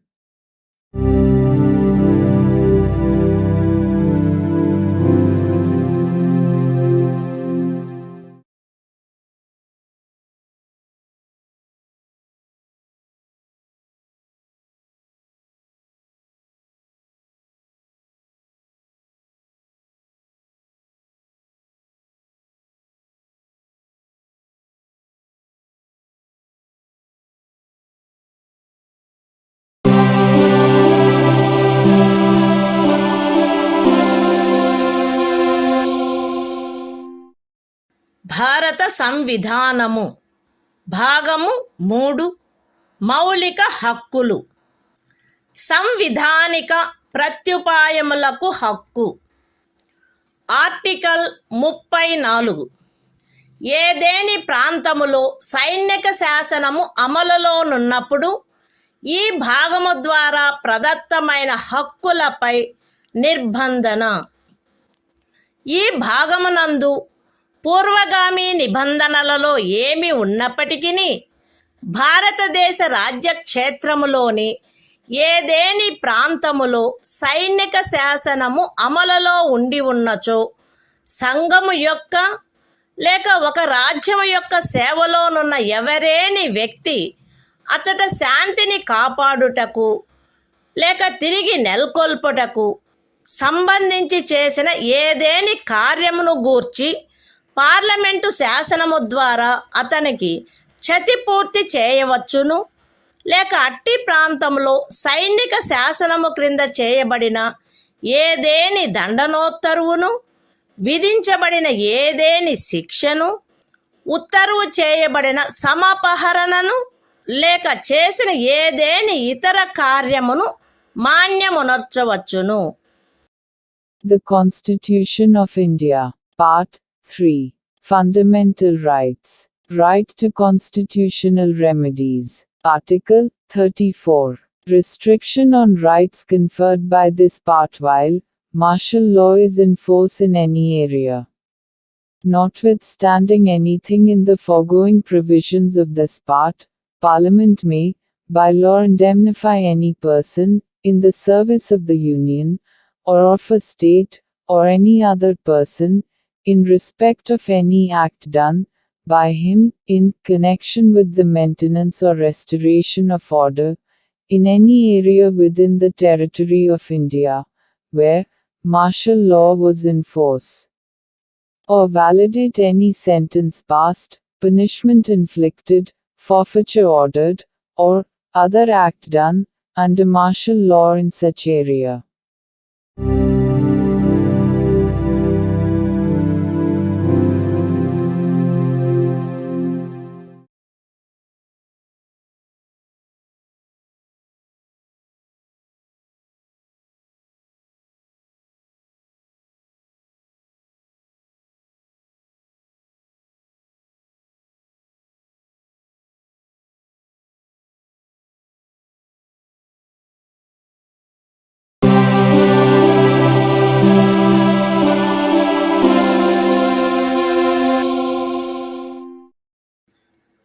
భారత సంవిధానము భాగము 3 మౌలిక హక్కులు. సంవిధానిక ప్రత్యుపాయములకు హక్కు.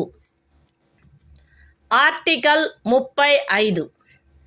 ఈ భాగము యొక్క నిబంధనలను అమలుపరచుటకు శాసన నిర్మాణము. ఈ సంవిధానమునందేమున్నప్పటికీ 16వ అనుచ్ఛేదము యొక్క ఖండము 3, 32వ అనుచ్ఛేదము యొక్క ఖండము 3, 33వ మరియు 34వ అనుచ్ఛేదముల క్రింద పార్లమెంటు చేయు శాసనము ద్వారా నిబంధింపబడదగిన విషయములలో దేనిని గూర్చి అయినను శాసనములను చేయుటకు మరియు ఈ భాగము క్రింద అపరాధములుగా ప్రఖ్యానించబడిన కార్యములకు శిక్షను విహితము చేయుట కొరకైన శాసనములను చేయుటకు పార్లమెంటు అధికారము కలిగియుండును. రాజ్య శాసన మండలి ఆ అధికారమును కలిగియుండదు. మరియు పార్లమెంటు ఈ సంవిధాన ప్రారంభమునకు పిమ్మట వీలైనంత త్వరితముగా ఉపఖండము 2లో నిర్దేశించబడిన కార్యములకు శిక్షను విహితము చేయుటకు శాసనములను చేయవలయును. ఖండము ఏ యొక్క ఉపఖండము 1లో నిర్దేశింపబడిన ఏదేని విషయమును గూర్చినదైనా లేక ఆ ఖండము యొక్క ఉపఖండము 2లో నిర్దేశించబడిన కార్యమునకు దేనికైనను శిక్షను నిబంధించునదై ఈ సంవిధాన ప్రారంభమునకు అవ్యవహిత పూర్వము భారతదేశ రాజ్య క్షేత్రమునందు అమలులోనున్న ఏదేని శాసనము అందలి నిబంధనలకును 372వ అనుచ్ఛేదము క్రింద దాని యందు చేయబడు అనుకూలానుసరణకును మరియు మార్పులకును అత్యధీనమై పార్లమెంటుచే మార్పు లేక రద్దు లేక సవరణ చేయబడు వరకు అమలునందు కొనసాగవలెను. విశదీకరణ: ఈ అనుచ్ఛేదమునందు అమలులోనున్న శాసనము అను పదబంధము 372వ అనుచ్ఛేదములో ఆ పదబంధమునకు ఏ అర్థము కలదో ఆ అర్థమునే కలిగియుండును. The Constitution of India, Part 3. Fundamental Rights. Right to Constitutional Remedies. Article 35. Legislation to give effect to the provisions of this part. Notwithstanding anything in this Constitution, Parliament shall have, and the legislature of a state shall not have, power to make laws with respect to any of the matters which, under Clause 3 of Article 16, Clause 3 of Article 32, Article 33 and Article 34 may be provided for by law made by Parliament, and for prescribing punishment for those acts which are declared to be offences under this part. And Parliament shall, as soon as may be after the commencement of this Constitution, make laws for prescribing punishment for the acts referred to in subclause 2. Any law in force immediately before the commencement of this Constitution in the territory of India with respect to any of the matters referred to in subclause 1 of Clause A, or providing for punishment for any act referred to in subclause 2 of that clause shall, subject to the terms thereof, and to any adaptations and modifications that may be made therein, under Article 372, continue in force until altered, or repealed, or amended, by Parliament. Explanation: in this article, the expression law in force has the same meaning as in Article 372.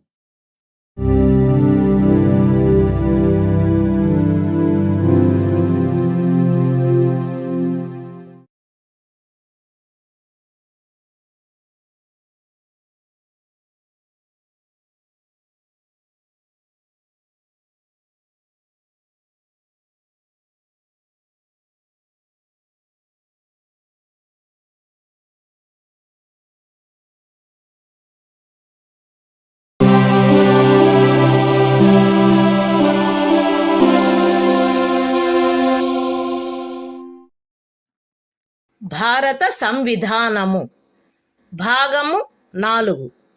రాజ్య విధానము యొక్క ఆదేశిక సూత్రములు. Article 36. ఈ భాగంలో సందర్భము అన్యదా అపేక్షించననే తప్ప రాజ్యము అను పదము భాగము 3లో ఆ పదమునకు ఏ అర్థము కలదో ఆ అర్థమునే కలిగియుండును. The Constitution of India, Part 4. Directive Principles of State Policy. Article 36. Definition. In this part, unless the context otherwise requires, the state has the same meaning as in Part 3.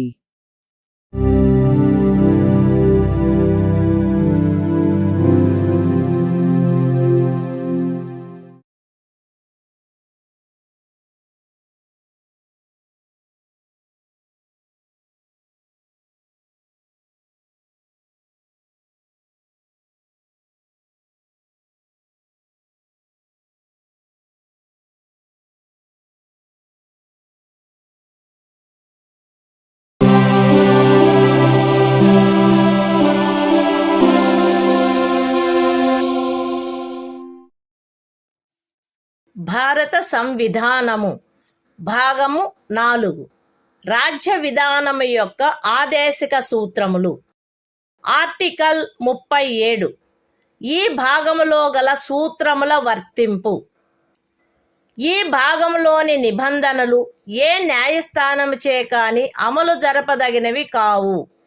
కానీ ఇందు పేర్కొనబడిన సూత్రములు దేశ పరిపాలనకు మూలాధారములుగాను మరియు శాసనములను చేయుటలో వాటిని వర్తింపచేయుట రాజ్యము యొక్క కర్తవ్యమై ఉండవలయును. The Constitution of India, Part 4. Directive Principles of State Policy. Article 37. Application of the principles contained in this part. The provisions contained in this part shall not be enforceable by any court. But the principles therein laid down are nevertheless fundamental in the governance of the country, and it shall be the duty of the state to apply these principles in making laws.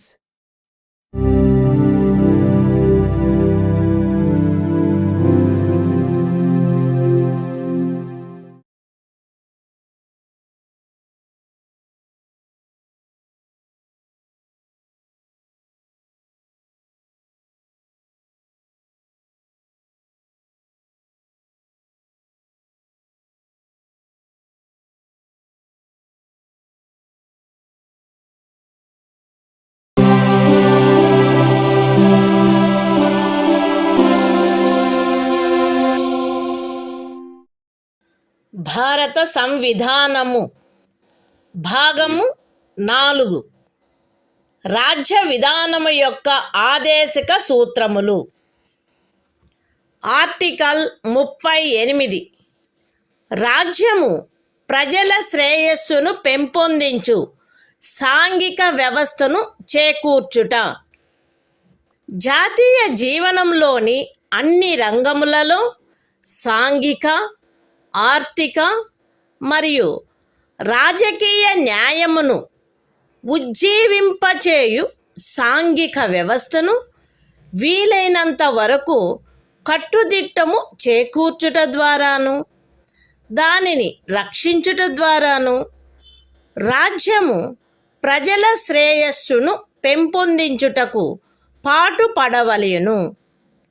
రాజ్యము ప్రత్యేకించి రాబడిలో అసమానతలను తగ్గించుటకు పాటుపడవలెను మరియు విభిన్న ప్రాంతములందు నివసించుచున్న లేక విభిన్న వృత్తులను చేపట్టిన వ్యక్తుల మధ్య మాత్రమే కాకుండా ప్రజావర్గముల మధ్య కూడా హోదా, సౌకర్యములు మరియు అవకాశములందు అసమానతలను తొలగించుటకు ప్రయత్నించవలెను. The Constitution of India, Part 4. Directive Principles of State Policy. Article 38. State to secure social order, for the promotion of welfare of the people. The state shall strive to promote the welfare of the people by securing and protecting as effectively as it may a social order in which justice, social, economic, and political shall inform all the institutions of the national life. The state shall, in particular, strive to minimize the inequalities in income, and endeavor to eliminate inequalities in status, facilities and opportunities, not only amongst individuals, but also amongst groups of people, residing in different areas, or engaged in different vocations.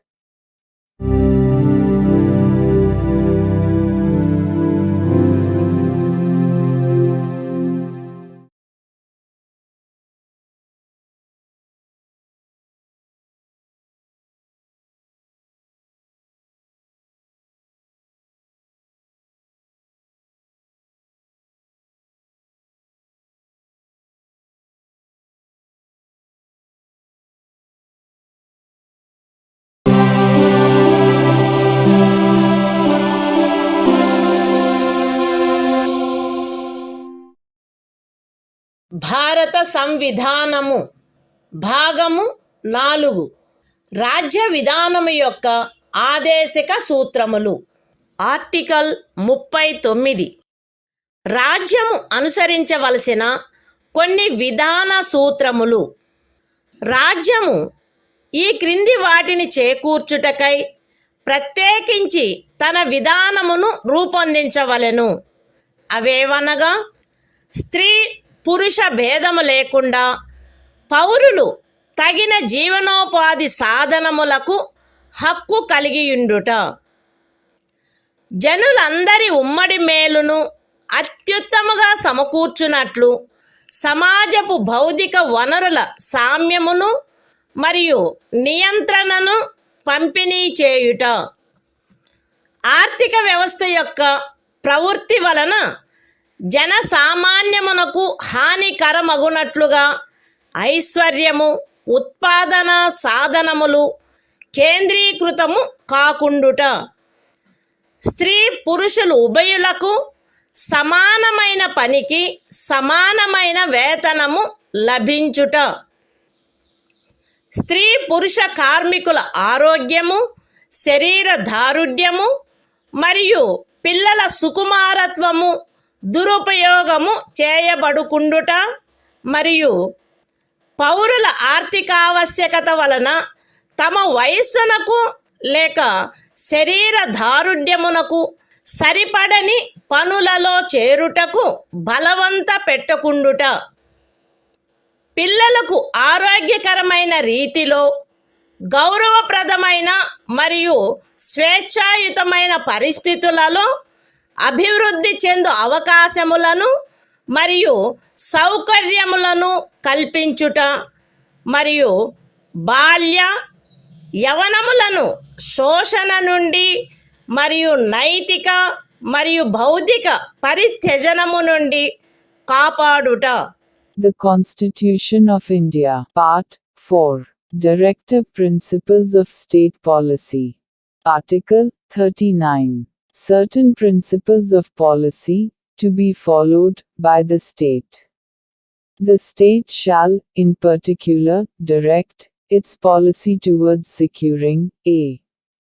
that the citizens, men and women equally, have the right to an adequate means of livelihood. b. that the ownership and control of the material resources of the community are so distributed as best to subserve the common good. c. that the operation of the economic system does not result in the concentration of wealth and means of production to the common detriment. d. that there is equal pay for equal work for both men and women. a. that the health and strength of workers, men and women, and the tender age of children are not abused, and that citizens are not forced by economic necessity to enter avocations unsuited to their age or strength. F. That children are given opportunities and facilities to develop in a healthy manner and in conditions of freedom and dignity, and that childhood and youth are protected against exploitation and against moral and material abandonment.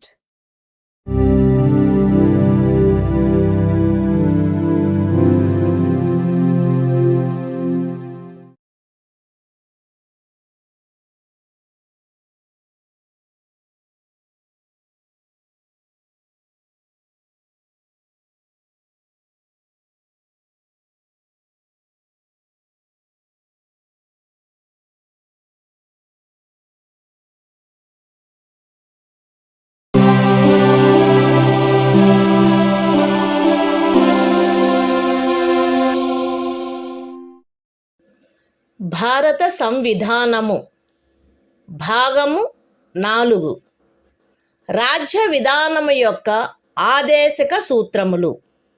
Article 39A సమాన న్యాయము, ఉచిత న్యాయవాద సహాయము. శాసన వ్యవస్థ ప్రవృత్తి సమానావకాశ ప్రాతిపదికపై న్యాయమును చేకూర్చు రీతిలో నిర్వహించబడినట్లు రాజ్యము కట్టుదిట్టము చేయవలెను. మరియు ప్రత్యేకముగా ఏ పౌరునికైనను ఆర్థిక లేక ఇతర అసక్తతల కారణమున న్యాయమును పొందు అవకాశములు అలభ్యము కాకుండునట్లు కట్టుదిట్టము చేయుటకై తగిన శాసన నిర్మాణమును లేక పథకముల ద్వారా గాని ఏదేని ఇతర విధముగా గాని ఉచిత న్యాయవాద సహాయమును సమకూర్చవలెను. The Constitution of India, Part 4, Directive Principles of State Policy. Article 39A. Equal justice and free legal aid. The state shall secure that the operation of the legal system promotes justice on a basis of equal opportunity, and shall, in particular, provide free legal aid by suitable legislation or schemes, or in any other way to ensure that opportunities for securing justice are not denied to any citizen by reason of economic or other disabilities.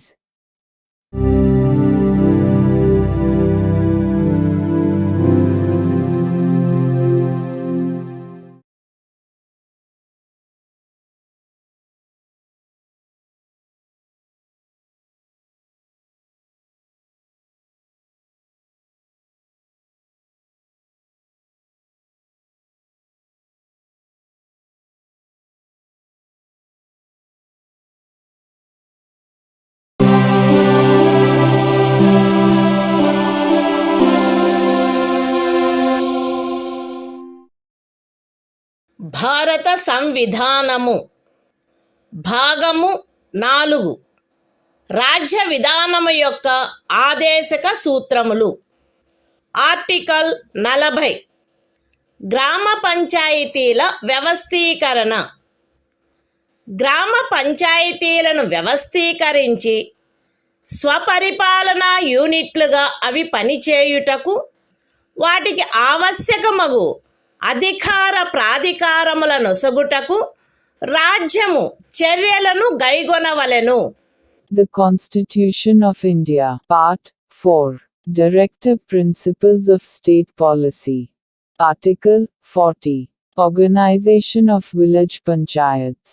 The state shall take steps to organize village panchayats, and endow them with such powers and authority as may be necessary to enable them to function as units of self-government.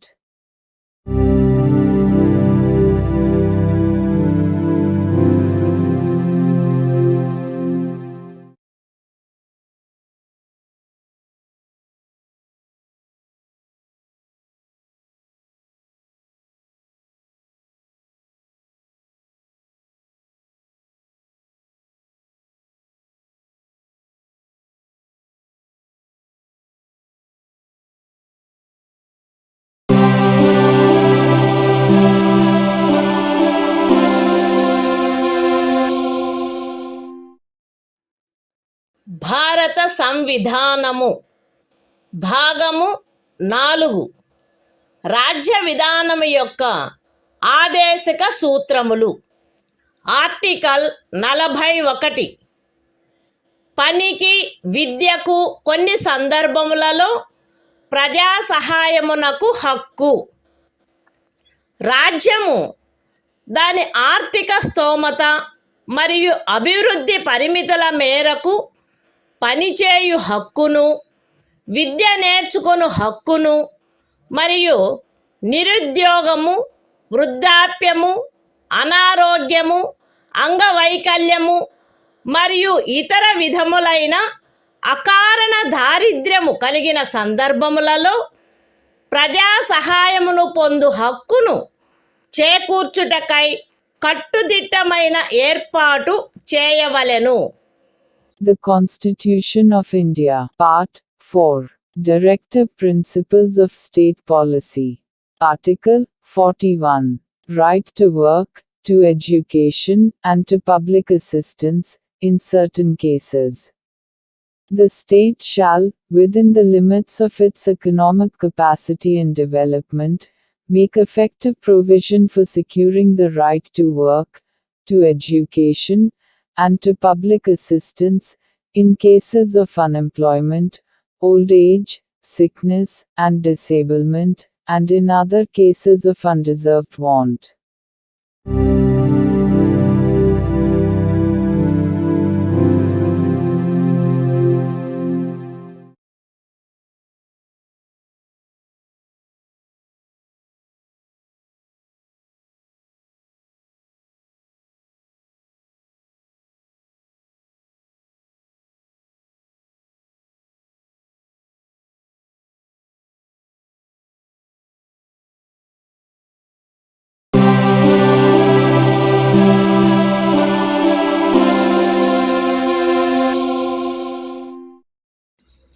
భారత సంవిధానము భాగము 4 రాజ్య విధానము యొక్క ఆదేశక సూత్రములు.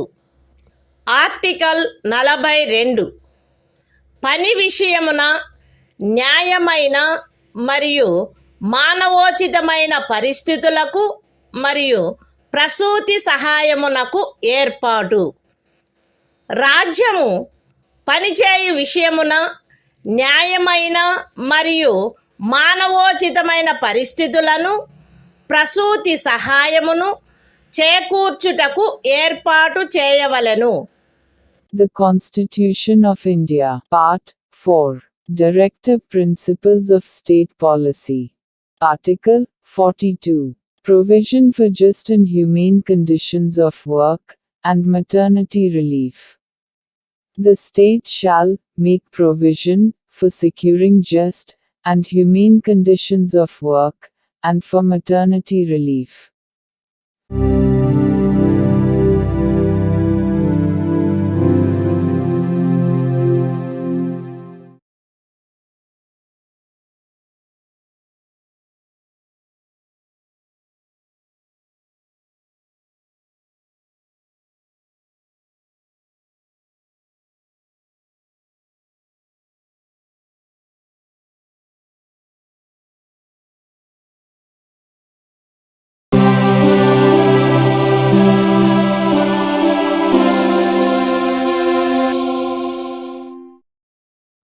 భారత సంవిధానము భాగము 4 రాజ్య విధానము యొక్క ఆదేశక సూత్రములు. ఆర్టికల్ 43 కార్మికులకు జీవన భృతి మొదలగునవి. రాజ్యము తగిన శాసన నిర్మాణము ద్వారా లేక ఆర్థిక వ్యవస్థాపన ద్వారా లేక మరే విధముగానైనా వ్యవసాయ, పారిశ్రామిక లేక ఇతర కార్మికులందరికీ పనిని, జీవన భృతిని మరియు సముచిత జీవన స్థాయిని, విశ్రాంతి మరియు సాంఘిక సాంస్కృతిక అవకాశముల పూర్తి వినియోగమును చేకూర్చునట్టి పని పరిస్థితులను కల్పించుటకు ప్రయత్నించవలెను. మరియు ప్రత్యేకించి గ్రామీణ ప్రాంతములలో వైయక్తిక ప్రాతిపదికపై లేక సహకార ప్రాతిపదికపై కుటీర పరిశ్రమలను పెంపొందింపచేయుటకు ప్రయత్నించవలెను. The Constitution of India, Part 4. Directive Principles of State Policy. Article 43. Living wage, etc., for workers. The state shall endeavor to secure, by suitable legislation, or economic organization or in any other way, to all workers, agricultural, industrial or otherwise, work, a living wage, conditions of work ensuring a decent standard of life, and full enjoyment of leisure, and social and cultural opportunities, and, in particular, the state shall endeavor to promote cottage industries, on an individual or cooperative basis, in rural areas.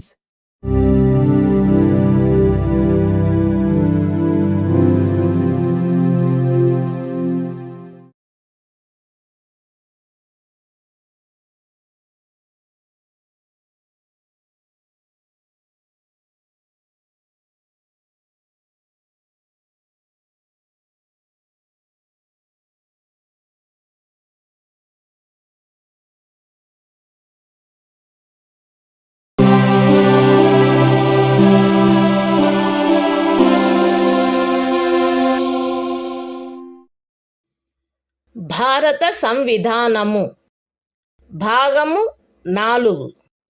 రాజ్య విధానము యొక్క ఆదేశిక సూత్రములు. Article 43A. పరిశ్రమల నిర్వహణలో కార్మికులు పాల్గొనుట. రాజ్యము తగిన శాసన నిర్మాణము ద్వారా లేక ఏదేని ఇతర విధముగా ఏదేని పరిశ్రమలో నిమగ్నమైన సంస్థల వ్యవస్థాపన లేక ఇతర వ్యవస్థల నిర్వహణలో కార్మికులు పాల్గొనున్నట్లు చర్యలు తీసుకొనవలెను.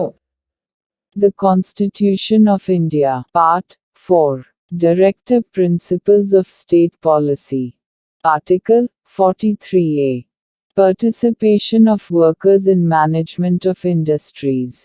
The state shall take steps, by suitable legislation or in any other way, to secure the participation of workers in the management of undertakings, establishments, or other organizations engaged in any industry.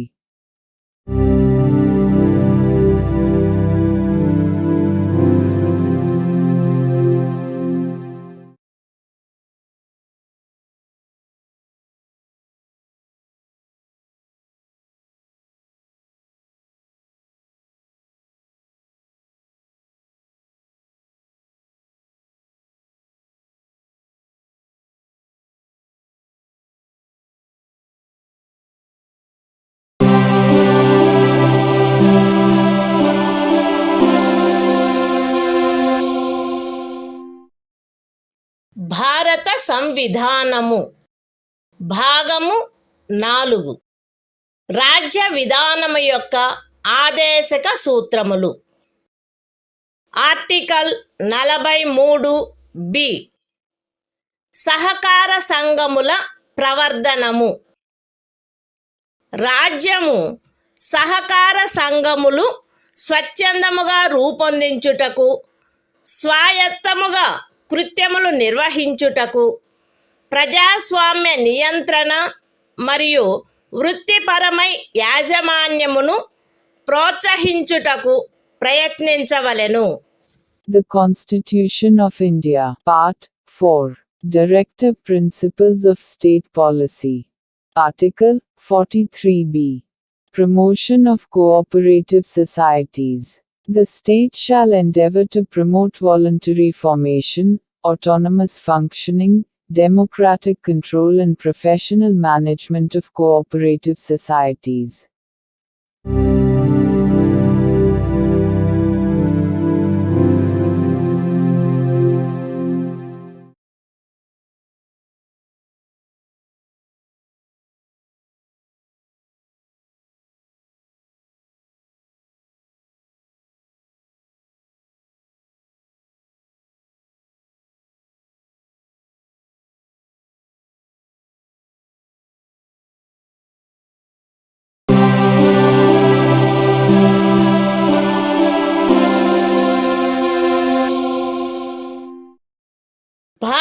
సంవిధానము భాగము 4 రాజ్య విధానము యొక్క ఆదేశిక సూత్రములు.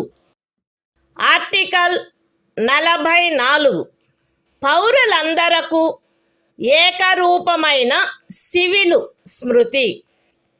భారతదేశ రాజ్య క్షేత్రమునంతటను పౌరులకు ఏకరూపమైన సివిల స్మృతిని చేకూర్చుటకు రాజ్యము ప్రయత్నించవలెను. The Constitution of India, Part 4, Directive Principles of State Policy. Article 44, Uniform Civil Code for the Citizens. The state shall endeavor to secure for the citizens a uniform civil code throughout the territory of India.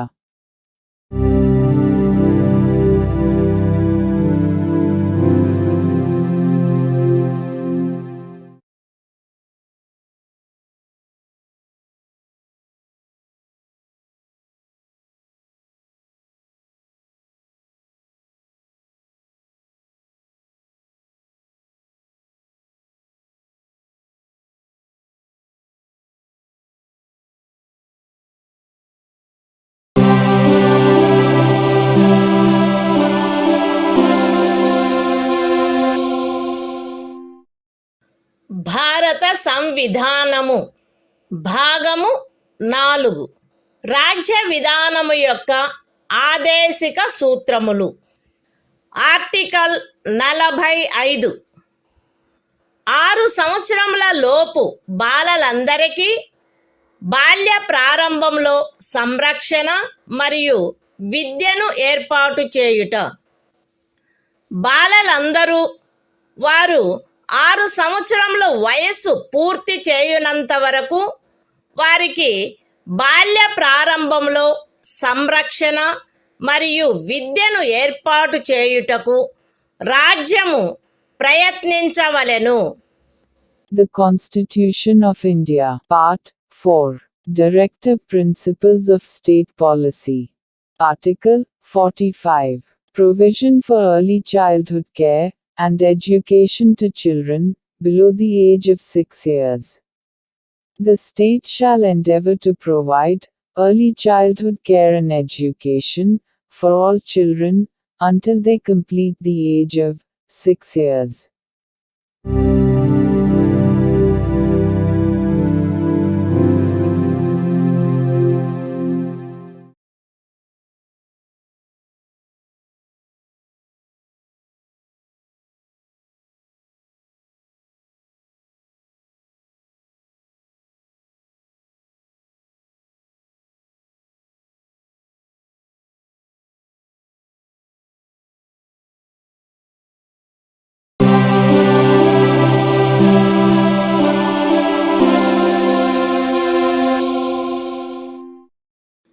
భారత సంవిధానము భాగము 4 రాజ్య విధానము యొక్క ఆదేశిక సూత్రములు. Article 46 అనుసూచిత కులముల, అనుసూచిత జనజాతుల మరియు ఇతర బలహీన వర్గముల యొక్క విద్యా విషయక మరియు ఆర్థిక హితములను పెంపొందించుట.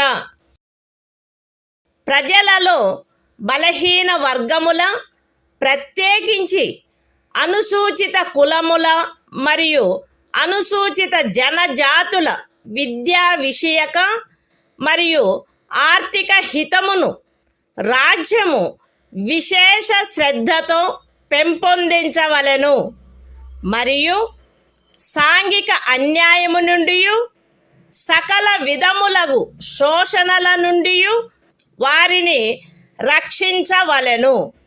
The Constitution of India, Part 4, Directive Principles of State Policy. Article 46, Promotion of educational and economic interests of scheduled castes, scheduled tribes, and other weaker sections. The state shall promote with special care the educational and economic interests of the weaker sections of the people, and, in particular, of the scheduled castes and the scheduled tribes, and shall protect them from social injustice and all forms of exploitation.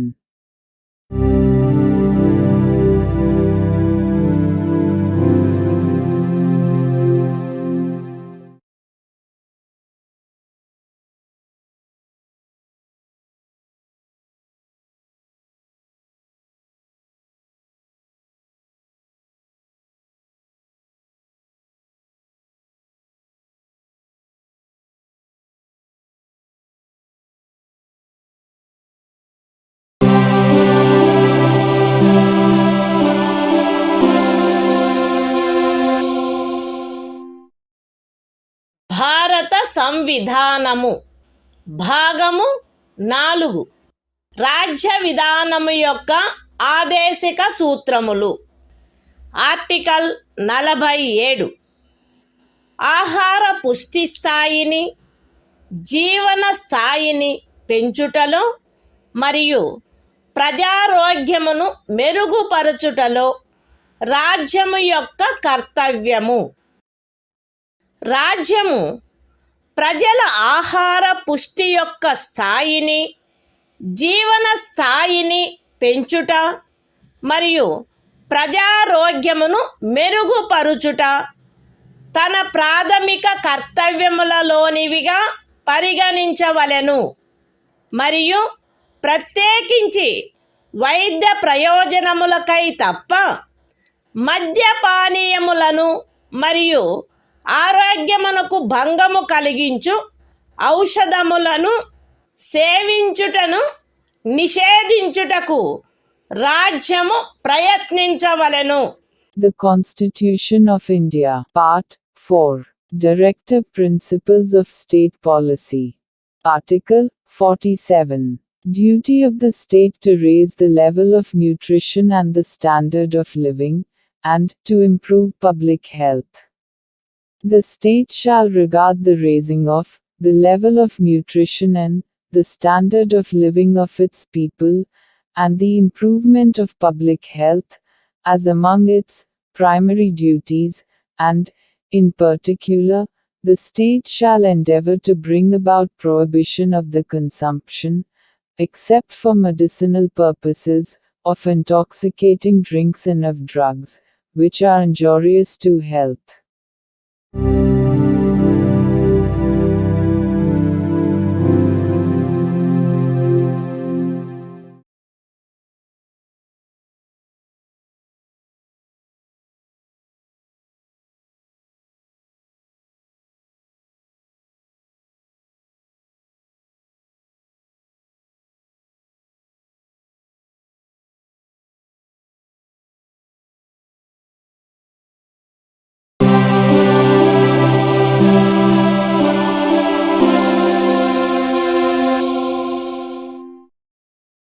భారత సంవిధానము భాగము 4 రాజ్య విధానము యొక్క ఆదేశిక సూత్రములు. Article 48 వ్యవసాయ మరియు పశు సంవర్ధనము యొక్క వ్యవస్థీకరణ. రాజ్యము ఆధునిక మరియు శాస్త్రీయ పద్ధతులను అనుసరించి వ్యవసాయమును, పశు సంవర్ధనమును వ్యవస్థీకరించవలెను మరియు ప్రత్యేకించి ఆవుల, దూడల, ఇతర పాడి పశువుల, భారవాహక పశువుల జాతులను పరిరక్షించి మెరుగుపరచుటకును వాటి వధను నిషేధించుటకును రాజ్యము చర్యలను గైగొనవలెను. The Constitution of India, Part 4, Directive Principles of State Policy. Article 48. Organization of Agriculture and Animal Husbandry. The state shall endeavor to organize agriculture and animal husbandry on modern and scientific lines, and shall, in particular, take steps for preserving and improving the breeds and prohibiting the slaughter of cows and calves and other milch and draft cattle.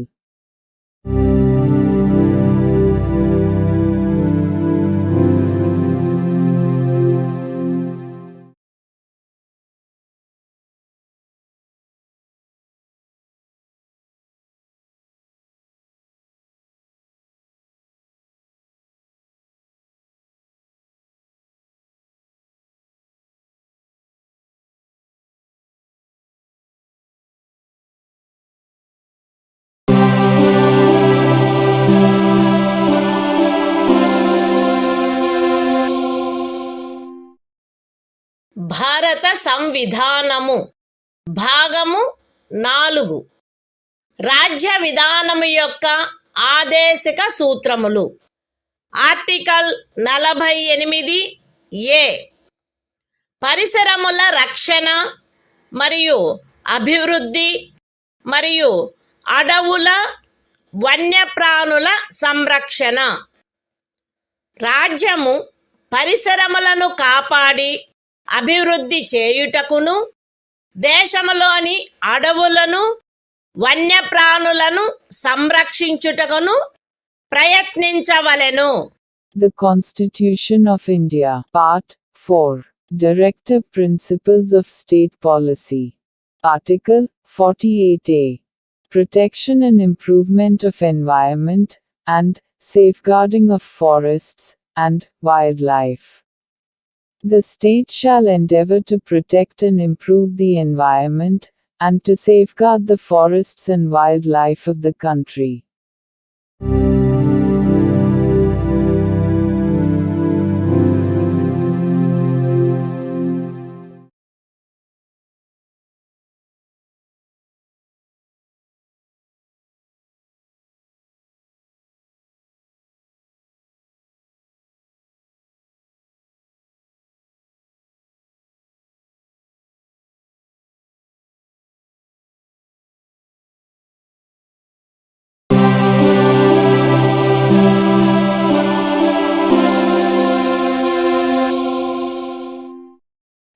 భారత సంవిధానము భాగము 4 రాజ్య విధానము యొక్క ఆదేశిక సూత్రములు.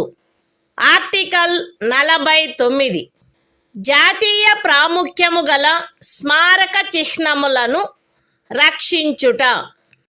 Parliament చేయబడిన శాసనము ద్వారా గాని లేదా దాని క్రింద గాని జాతీయ ప్రాముఖ్యము గలవని ప్రఖ్యానించబడిన కళాత్మక లేక ఐతిహాసిక ప్రయోజనము గల ప్రతి ఒక్క స్మారక చిహ్నమును లేక స్థలమును లేక వస్తువును సందర్భానుసారముగా కొల్లగొట్టుట, విరూపణము, వినాశనము, తొలగింపు, వ్యయనము లేక ఎగుమతి చేయుట నుండి రక్షించుట రాజ్యము యొక్క బాధ్యత అయ్యుండును.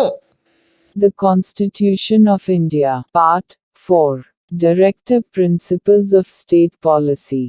Article 49. Protection of monuments and places and objects of national importance. It shall be the obligation of the state to protect every monument, or place, or object of artistic or historic interest, declared by or under law made by Parliament to be of national importance, from spoliation, disfigurement, destruction, removal, disposal or export, as the case may be.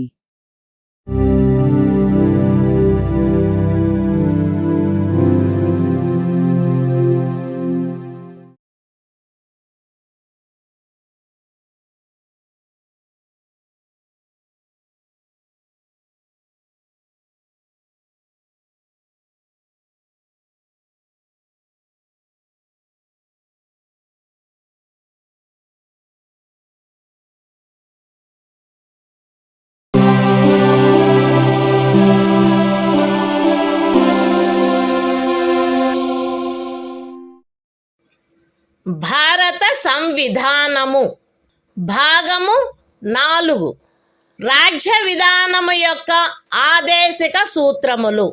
Article 50 న్యాయపాలికను కార్యపాలక వర్గము నుండి వేరుపరుచుట. రాజ్యం యొక్క public సేవలలో న్యాయపాలికను కార్యపాలక వర్గము నుండి వేరుపరుచుటకు రాజ్యము చర్యలను గైగొనవలెను. The Constitution of India, Part 4, Directive Principles of State Policy. Article 50. Separation of judiciary from executive. The state shall take steps to separate the judiciary from the executive, in the public services of the state.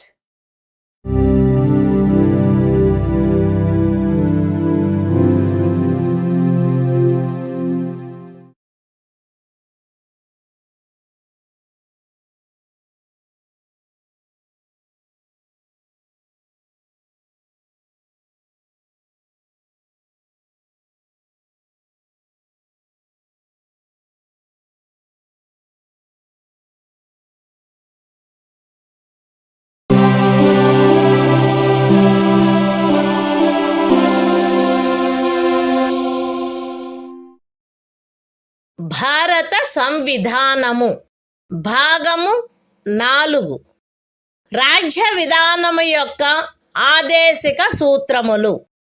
Article 51 అంతర్జాతీయ శాంతి భద్రతలను పెంపొందించుట. రాజ్యము ఈ క్రింది వాటికై ప్రయత్నించవలెను: అంతర్జాతీయ శాంతి భద్రతలను పెంపొందించుట, జాతుల మధ్య న్యాయమైన మరియు గౌరవప్రదమైన సంబంధములను నెలకొల్పుట, సువ్యవస్థిత ప్రజానీకముల పరస్పర వ్యవహారములందు అంతర్జాతీయ శాసనము పట్ల, సంధి బాధ్యతల పట్ల గౌరవమును పెంపొందించుట మరియు అంతర్జాతీయ వివాదముల పరిష్కారము మధ్యవర్తిత్వము ద్వారా జరుగుటను ప్రోత్సహించుట. The Constitution of India, Part 4, Directive Principles of State Policy. Article 51, Promotion of International Peace and Security. The state shall endeavor to a. Promote international peace and security. b. Maintain just and honorable relations between nations. c. Foster respect for international law and treaty obligations in the dealings of organized peoples with one another. And d. Encourage settlement of international disputes by arbitration.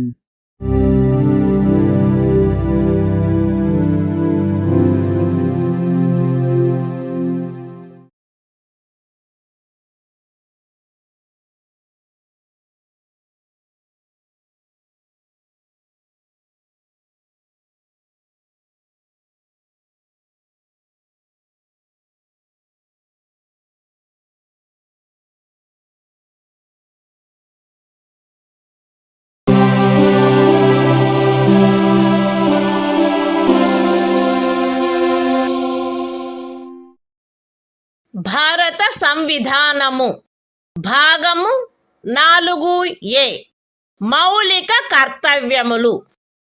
Article 51A ప్రతి భారత పౌరునికి సంవిధానమునకు కట్టుబడి ఉండుట మరియు దాని ఆదర్శములను, సంస్థలను, జాతీయ పతాకమును, జాతీయ గీతమును గౌరవించుట, జాతీయ స్వాతంత్ర పోరాటమునకు స్ఫూర్తినిచ్చిన ఉన్నతాదర్శములను జ్ఞప్తి అందించుకొని వాటిని పాటించుట, భారతదేశ సార్వభౌమతను, ఐక్యతను మరియు అఖండతను సమర్థించి కాపాడుట, దేశమును రక్షించుట మరియు కోరినప్పుడు జాతీయ సేవ చేయుట, భారత ప్రజలందరి మధ్య మత, భాష మరియు ప్రాంతము లేక వర్గ వైవిధ్యముల అధిగమించి సామరస్యమును, సోదర భావమును పెంపొందించుట మరియు స్త్రీల గౌరవమును న్యూనపరచు ఆచారములను విడనాడుట, మన సమ్మిశ్ర సంస్కృతి యొక్క సుసంపన్న సాంప్రదాయమును గౌరవించి పరిరక్షించుట, అడవులు, సరస్సులు, నదులు మరియు వన్యప్రాణులతో సహా ప్రకృతి సిద్ధమైన పరిసరములను కాపాడి అభివృద్ధి చేయుట మరియు ప్రాణికోటి పట్ల కరుణను కలిగియుండుట, వైజ్ఞానిక దృక్పథమును, మానవతావాదమును, జిజ్ఞాసను మరియు సంస్కరణా శక్తిని పెంపొందించుకొనుట, పబ్లిక్ ఆస్తిని సంరక్షించుట మరియు హింసను విడనాడుట, దేశ ప్రజల కృషి మరియు సాధనముల ఉన్నత స్థాయిలను నిరంతరం అందుకొనున్నట్లుగా వ్యష్టి మరియు సమష్టి కార్యరంగములన్నింటిలో శ్రేష్టతకై పాటుపడుట, తల్లి, తండ్రి లేక సంరక్షకుడు 6 మరియు 14 సంవత్సరముల మధ్య వయసు కలిగిన తమ పిల్లలకు లేక పోషితునికి విద్యావకాశములను కలగచేయుట కర్తవ్యమై ఉండవలెను. The Constitution of India, Part 4A. Fundamental Duties. Article 51A. Fundamental Duties. It shall be the duty of every citizen of India to abide by the Constitution and respect its ideals and institutions, the national flag and the national anthem. B. To cherish and follow the noble ideals which inspired our national struggle for freedom. C. To uphold and protect the sovereignty, unity and integrity of India. D. To defend the country and render national service when called upon to do so. A. To promote harmony and the spirit of common brotherhood amongst all the people of India, transcending religious, linguistic and regional or sectional diversities. To renounce practices derogatory to the dignity of women. F. To value and preserve the rich heritage of our composite culture. G. To protect and improve the natural environment, including forests, lakes, rivers and wildlife, and to have compassion for living creatures. H. To develop the scientific temper, humanism, and the spirit of inquiry and reform. I. To safeguard public property and to abjure violence. J. To strive towards excellence in all spheres of individual and collective activity, so that the nation constantly rises to higher levels of endeavor and achievement. K. Who is a parent or guardian, to provide opportunities for education to his child, or, as the case may be, what between the age of 6 and 14 years.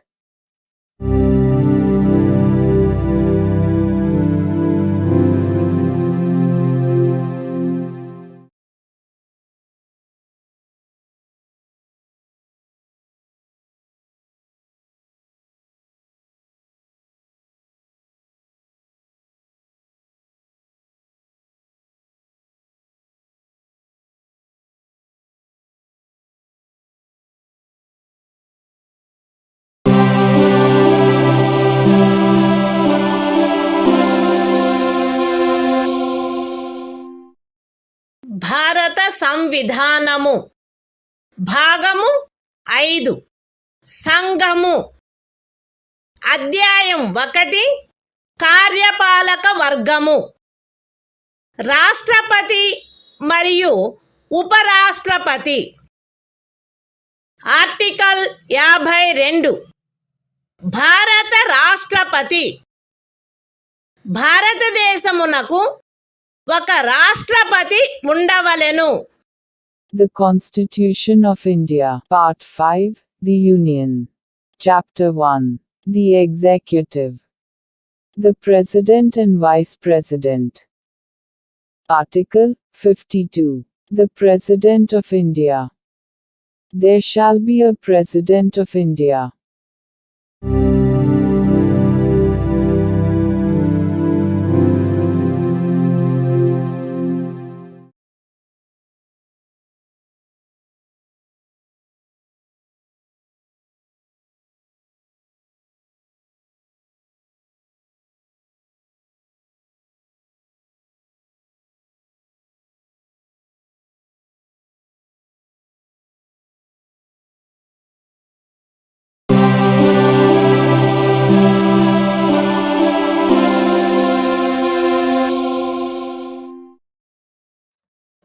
భారత సంవిధానము భాగము 5 సంఘము అధ్యాయము 1 కార్యపాలక వర్గము రాష్ట్రపతి మరియు ఉపరాష్ట్రపతి article 53 సంఘము యొక్క కార్యపాలకాధికారము సంఘము యొక్క కార్యపాలకాధికారము రాష్ట్రపతి యందు నిహితమై ఉండవలెను.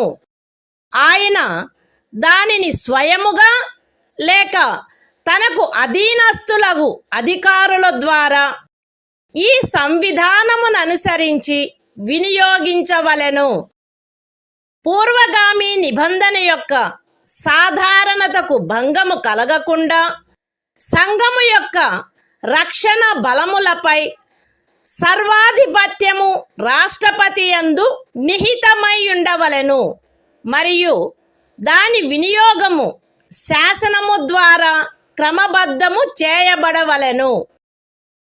ఈ అనుచ్ఛేదములోనిదేదియు అస్తిత్వంలోనున్న ఏదేని శాసనము ద్వారా ఏదేని రాజ్య ప్రభుత్వమునకు గాని ఇతర ప్రాధికారికి గాని ప్రదత్తము చేయబడిన ఏవేని కృత్యములను రాష్ట్రపతికి అంతరణ చేయునిదిగా భావింపబడరాదు. లేక రాష్ట్రపతి మినహా ఇతర ప్రాధికారులకు శాసనము ద్వారా కృత్యములను ప్రదత్తము చేయుట నుండి పార్లమెంటును నివారించదు. The Constitution of India, Part 5, The Union. Chapter 1. The Executive. The President and Vice President. Article 53. Executive power of the Union. 1. The executive power of the Union shall be vested in the President, and shall be exercised by him, either directly, or through officers, subordinate to him, in accordance with this Constitution. 2. Without prejudice to the generality of the foregoing provision, the supreme command of the defense forces of the Union shall be vested in the President, and the exercise thereof shall be regulated by law. 3. Nothing in this article shall be deemed to transfer to the President any functions conferred by any existing law on the government of any state, or other authority, or prevent Parliament from conferring by law functions on authorities other than the President.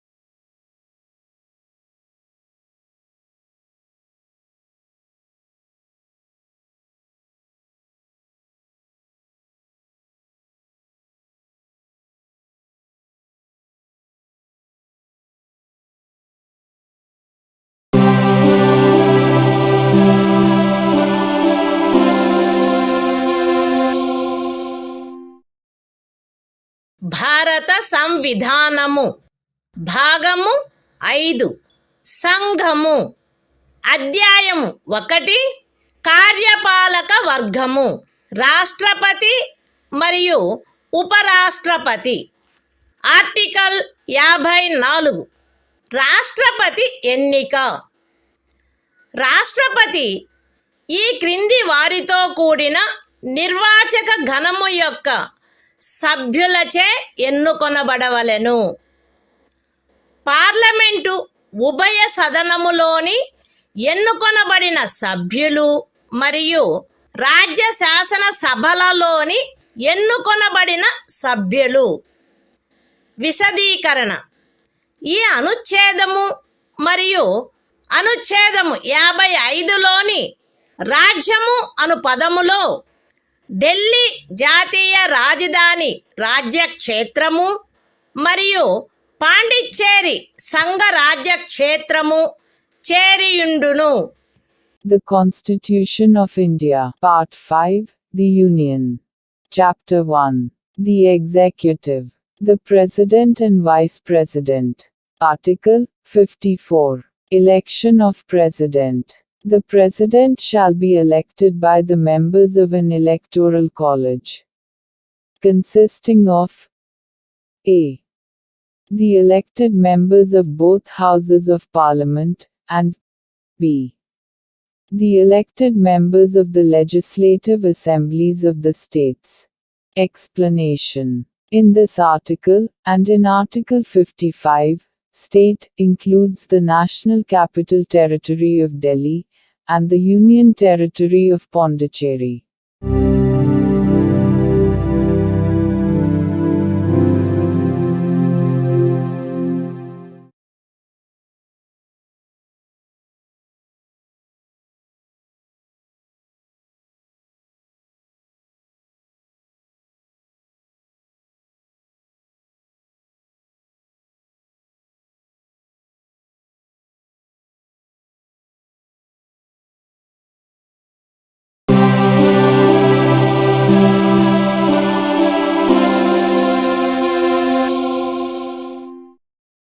భారత సంవిధానము భాగము 5 సంఘము. అధ్యాయము 1 కార్యపాలక వర్గము. రాష్ట్రపతి మరియు ఉపరాష్ట్రపతి. Article 55 రాష్ట్రపతిని ఎన్నుకొను రీతి. రాష్ట్రపతి యొక్క ఎన్నికలో వివిధ రాజ్యముల ప్రాతినిధ్య ప్రమాణము ఆచరణీయమైనంత మేరకు ఏకరూపముగా ఉండవలెను. రాజ్యముల మధ్య అట్టి ఏకరూపతను చేకూర్చుటకుగాను మరియు మొత్తము రాజ్యములకును సంఘమునకును మధ్య సమత్వమును చేకూర్చుటకుగాను అట్టి ఎన్నికలో పార్లమెంటులోని మరియు ప్రతి రాజ్య శాసనసభలోని ఎన్నుకొనబడిన ప్రతి సభ్యుడు ఇచ్చుటకు హక్కు కలిగియున్న ఓట్ల సంఖ్యను ఈ క్రింది రీతిగా నిర్ధారణ చేయవలెను. ఏ. రాజ్యము యొక్క జనసంఖ్యను ఆ రాజ్య శాసనసభలోని ఎన్నుకొనబడిన మొత్తము సభ్యుల సంఖ్యతో భాగించగా వచ్చు భాగఫలములో 1000 యొక్క గుణిజములు ఎన్నియుండునో అన్ని ఓట్లను రాజ్య శాసనసభకు ఎన్నుకొనబడిన ప్రతి సభ్యుడు కలిగి ఉండవలెను. బి. 1000 యొక్క సదరు గుణిజములను లెక్కించిన పిమ్మట శేషము 500కు తగ్గనిచో ఉపఖండము ఏలో నిర్దేశింపబడిన ప్రతి సభ్యునకు గల ఓట్ల సంఖ్యకు అదనముగా 1 ఓటును చేర్చవలెను. సి. ఉపఖండములు ఏ మరియు బిల క్రింద రాజ్య శాసనసభలోని సభ్యులకు నియతమైన ఓట్ల మొత్తపు సంఖ్యను పార్లమెంటు ఉభయ సదనములో ఎన్నుకొనబడిన సభ్యుల మొత్తము సంఖ్యతో భాగించగా ఏ సంఖ్య వచ్చునో అన్ని ఓట్లను పార్లమెంటు ఉభయ సదనములోని ఎన్నుకోబడిన ప్రతి సభ్యుడు కలిగి ఉండవలెను. సగమునకు మించిన భిన్నమును 1గా పరిగణించవలెను. ఇతర భిన్నములను ఉపేక్షించవలెను. రాష్ట్రపతి ఎన్నిక ఏకల అంతరణీయ ఓటు ద్వారా అనుపాతిక ప్రాతినిధ్య పద్ధతును అనుసరించి జరగవలెను మరియు అట్టి ఎన్నికలో పోలింగు రహస్యపు బ్యాలెట్ పద్ధతిలో జరగవలెను. విశదీకరణ. ఈ అనుచ్ఛేదములో జనసంఖ్య అను పదబంధమునకు కడపటిదియు అందుకు సంబంధించిన అంకెలు ప్రచురింపబడినదియు అగు జనగణనతో అభినిశ్చితమైన జనసంఖ్య అని అర్థము. అయితే ఈ విశదీకరణలో కడపటిదియు అందుకు సంబంధించిన అంకెలు ప్రచురింపబడినట్టిదియు అగు జనగణనకు గల నిర్దేశమును 2026వ సంవత్సరం పిమ్మట చేయబడు మొదటి జనగణనకు సంబంధించిన అంకెలు ప్రచురించబడు వరకు 1971వ సంవత్సరపు జనగణనకు నిర్దేశమైనట్లు అన్వయించుకొనవలెను. The Constitution of India, Part 5, The Union. Chapter 1. The Executive, the President and Vice President. Article 55. Manner of election of President. 1. As far as practicable, there shall be uniformity in the scale of representation of the different states at the election of the President. 2. For the purpose of securing such uniformity among the states, inter se, as well as parity between the states as a whole and the Union, the number of votes, which each elected member of Parliament, and of the Legislative Assembly of each state, is entitled to cast at such election, shall be determined in the following manner. A. Every elected member of the Legislative Assembly of a state shall have as many votes as there are multiples of 1,000. In the quotient obtained by dividing the population of the state by the total number of the elected members of the Assembly. B. If, after taking the said multiples of 1,000, the remainder is not less than 500, then the vote of each member referred to in subclause A shall be further increased by 1. C. Each elected member of either House of Parliament shall have such number of votes as may be obtained by dividing the total number of votes assigned to the members of the legislative assemblies of the states under subclauses A and B by the total number of the elected members of both houses of Parliament, fractions exceeding 1/2 being counted as one and other fractions being disregarded. 3. The election of the President shall be held in accordance with the system of proportional representation, by means of the single transferable vote, and the voting at such election shall be by secret ballot. Explanation. In this article, the expression population means the population as ascertained at the last preceding census, of which the relevant figures have been published. Provided that the reference in this explanation to the last preceding census, of which the relevant figures have been published shall, until the relevant figures for the first census taken after the year 2026 have been published, be construed as a reference to the 1971 census.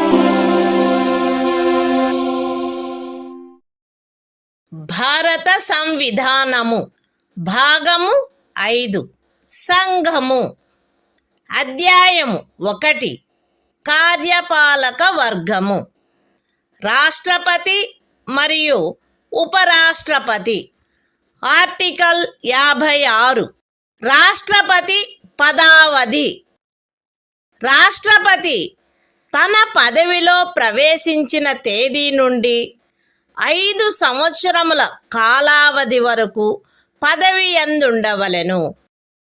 అయితే రాష్ట్రపతి తన చేవ్రాలుతో ఉపరాష్ట్రపతికి లేఖ రాయుట ద్వారా తన పదవికి రాజీనామా ఇవ్వవచ్చును. రాష్ట్రపతిని సంవిధానాతిక్రమణము కావించినందుకు 61వ అనుచ్ఛేదములో నిబంధించబడిన రీతిగా మహాభియోగము ద్వారా పదవి నుండి తొలగించవచ్చును. రాష్ట్రపతి తన పదావధి ముగిసినప్పటికీ తన ఉత్తరాధికారి ఆ పదవిలో ప్రవేశించు వరకు పదవిలో కొనసాగవలెను. ఖండము 1 యొక్క వినాయింపులోని ఖండము ఏ క్రింద ఉపరాష్ట్రపతికి పంపబడిన రాజీనామా పత్రమును ఆయన లోక్సభ అధ్యక్షునికి తక్షణమే పంపవలెను.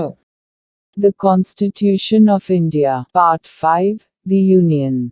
Chapter 1. The Executive. The President and Vice President. Article 56. Term of Office of President. 1. The President shall hold office for a term of 5 years, from the date on which he enters upon his office. Provided that a.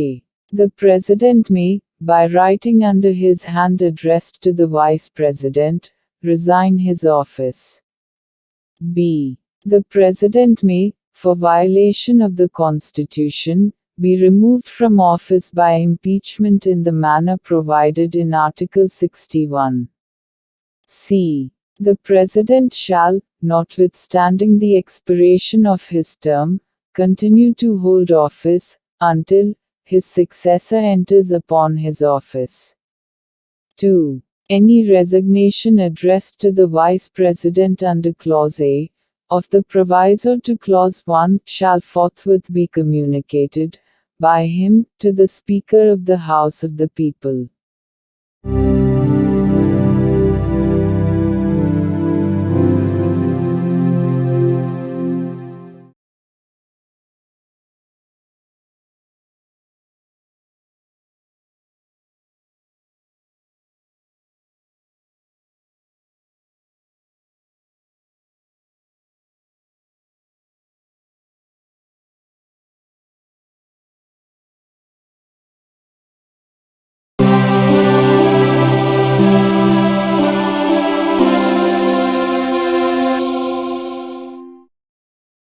భారత సంవిధానము భాగము 5 సంఘము అధ్యాయము 1 కార్యపాలక వర్గము రాష్ట్రపతి మరియు ఉపరాష్ట్రపతి.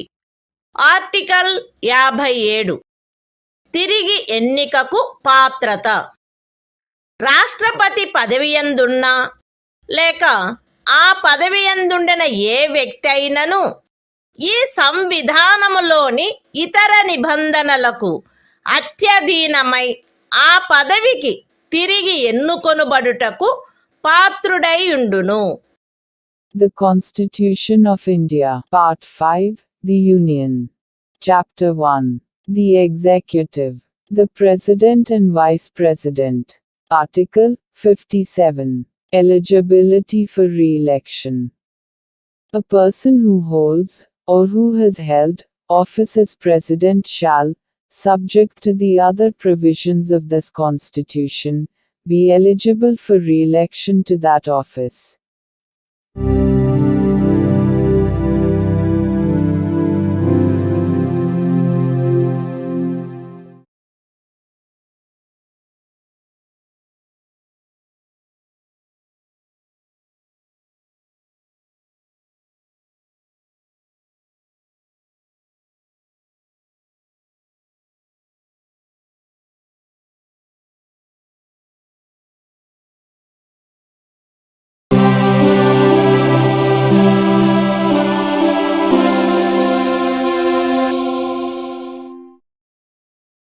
భారత సంవిధానము భాగము 5 సంఘము అధ్యాయము 1 కార్యపాలక వర్గము రాష్ట్రపతి మరియు ఉపరాష్ట్రపతి. ఆర్టికల్ 58 రాష్ట్రపతిగా ఎన్నికకు అర్హతలు. ఏ వ్యక్తి గాని భారతదేశ పౌరుడై యున్ననే తప్ప 35 సంవత్సరముల వయస్సు పూర్తి అయిననే తప్ప మరియు లోక్సభ సభ్యుడుగా ఎన్నుకొనబడుటకు అర్హుడై ఉన్ననే తప్ప రాష్ట్రపతిగా ఎన్నుకోబడుటకు పాత్రుడు కాడు. ఏ వ్యక్తి అయినను భారత ప్రభుత్వము క్రింద లేక ఏదేని రాజ్య ప్రభుత్వము క్రింద లేక సదరు ప్రభుత్వములోని దేని యొక్క నియంత్రణకైనను అత్యధీనమై ఉన్న ఏదేని స్థానిక లేక ఇతర ప్రాధికారి క్రింద గాని లాభాయుతమైన ఏదేని పదవి యందున్నచో ఆ వ్యక్తి రాష్ట్రపతిగా ఎన్నుకొనబడుటకు పాత్రుడు కాడు. విశదీకరణ: ఈ అనుచ్ఛేదపు నిమిత్తము ఎవరేని వ్యక్తి సంఘము యొక్క రాష్ట్రపతిగా లేక ఉపరాష్ట్రపతిగా లేక ఏదేని రాజ్యము యొక్క గవర్నరుగా లేక సంఘము యొక్క లేక ఏదేని రాజ్యము యొక్క మంత్రిగానున్న కారణమును బట్టి మాత్రమే లాభాయుతమైన పదవి యందున్నట్లు భావించబడరాదు. The Constitution of India, Part 5, The Union.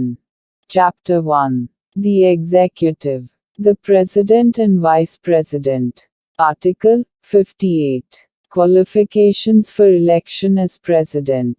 1. No person shall be eligible for election as President, unless he is a citizen of India, has completed the age of 35 years, and is qualified for election, as a member of the House, of the people. 2. A person shall not be eligible for election as President if he holds any office of profit, under the Government of India, or the Government of any state, or under any local or other authority, subject to the control of any of the said governments. Explanation: for the purposes of this article, a person shall not be deemed to hold any office of profit, by reason only that he is the President or Vice President of the Union, or the Governor of any state, or as a minister either for the Union or for any state.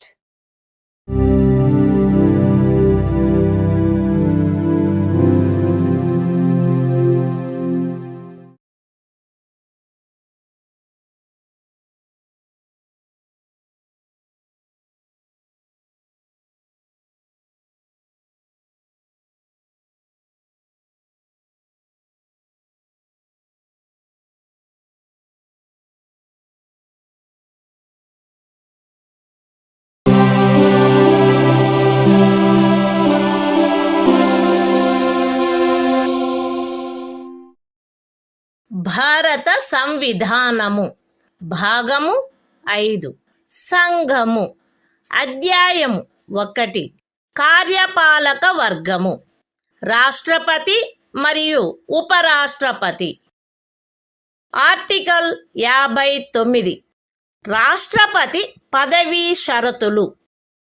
రాష్ట్రపతి parliament యొక్క లేక ఏదేని రాజ్య శాసన మండలి యొక్క ఏ సదనములో గాని సభ్యుడుగా ఉండరాదు, మరియు పార్లమెంటు యొక్క లేక ఏదేని రాజ్య శాసన మండలి యొక్క ఏ సదనములోని సభ్యుడైనను రాష్ట్రపతిగా ఎన్నుకొనబడినచో ఆయన రాష్ట్రపతి పదవిలో ప్రవేశించిన తేదీ నుండి ఆ సదనములోని తన స్థానమును ఖాళీ చేసినట్లు భావించవలెను.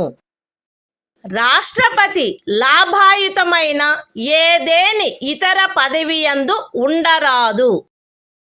రాష్ట్రపతి అద్దె చెల్లించకుండా తన అధికార నివాస గృహములను ఉపయోగించుకొనుటకు హక్కు కలిగియుండును, మరియు పార్లమెంటు శాసనము ద్వారా నిర్ధారణ చేయు ఉపలబ్ధులకు, భత్యములకు మరియు విశేషాధికారములకు మరియు తద్విషయమున అట్లు నిబంధన చేయబడు వరకు 2వ అనుసూచిలో నిర్దిష్టపరచబడిన ఉపలబ్ధులకు, భత్యములకు మరియు విశేషాధికారములకు ఆయన హక్కు కలిగియుండును. రాష్ట్రపతి యొక్క ఉపలబ్ధులు మరియు భత్యములు ఆయన పదావధిలో తగ్గించబడరాదు. The Constitution of India, Part 5, The Union. Chapter 1. The Executive. The President and Vice President. Article 59. Conditions of President's office. 1. The President shall not be a member of either House of Parliament, or of a House of the Legislature of any state. And, if a member of either House of Parliament or of a House of the Legislature of any state be elected President, he shall be deemed to have vacated his seat in that House, on the date on which he enters upon his office as President. 2. The President shall not hold any other office of profit. 3. The President shall be entitled without payment of rent to the use of his official residences, and shall be also entitled to such emoluments, allowances, and privileges as may be determined by Parliament by law. And, until provision in that behalf is so made, such emoluments, allowances and privileges, as are specified in the second schedule. 4. The emoluments and allowances of the President shall not be diminished during his term of office.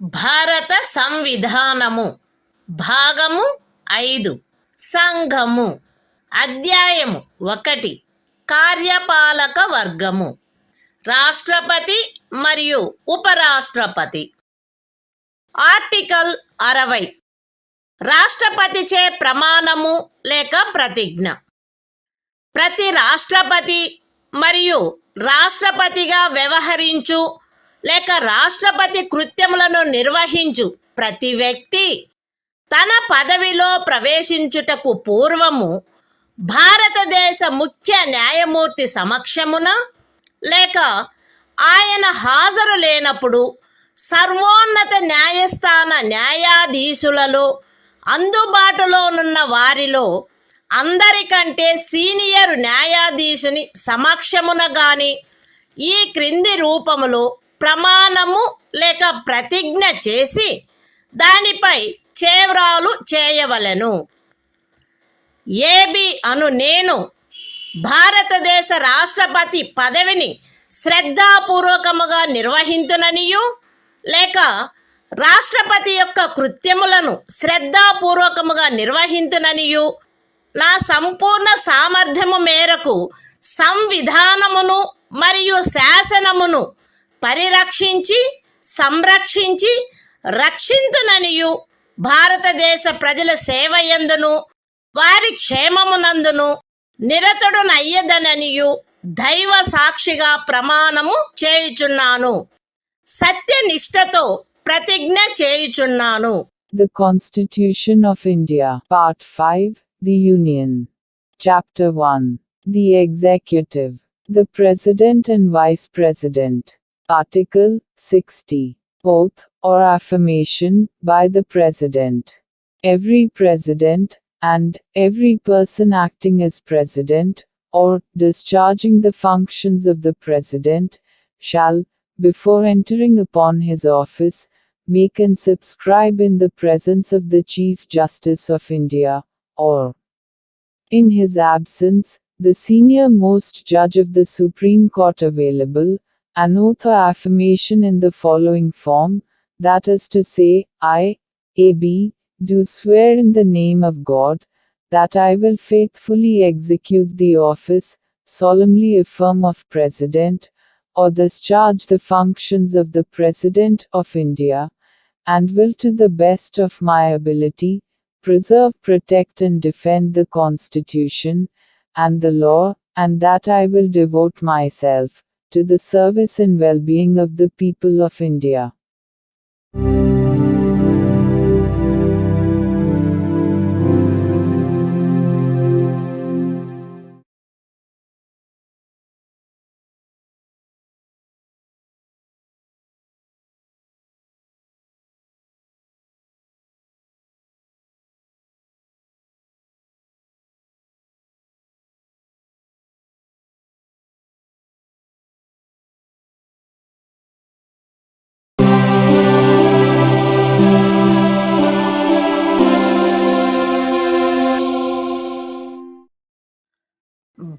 భారత సంవిధానము. భాగము 5. సంఘము. అధ్యాయము 1.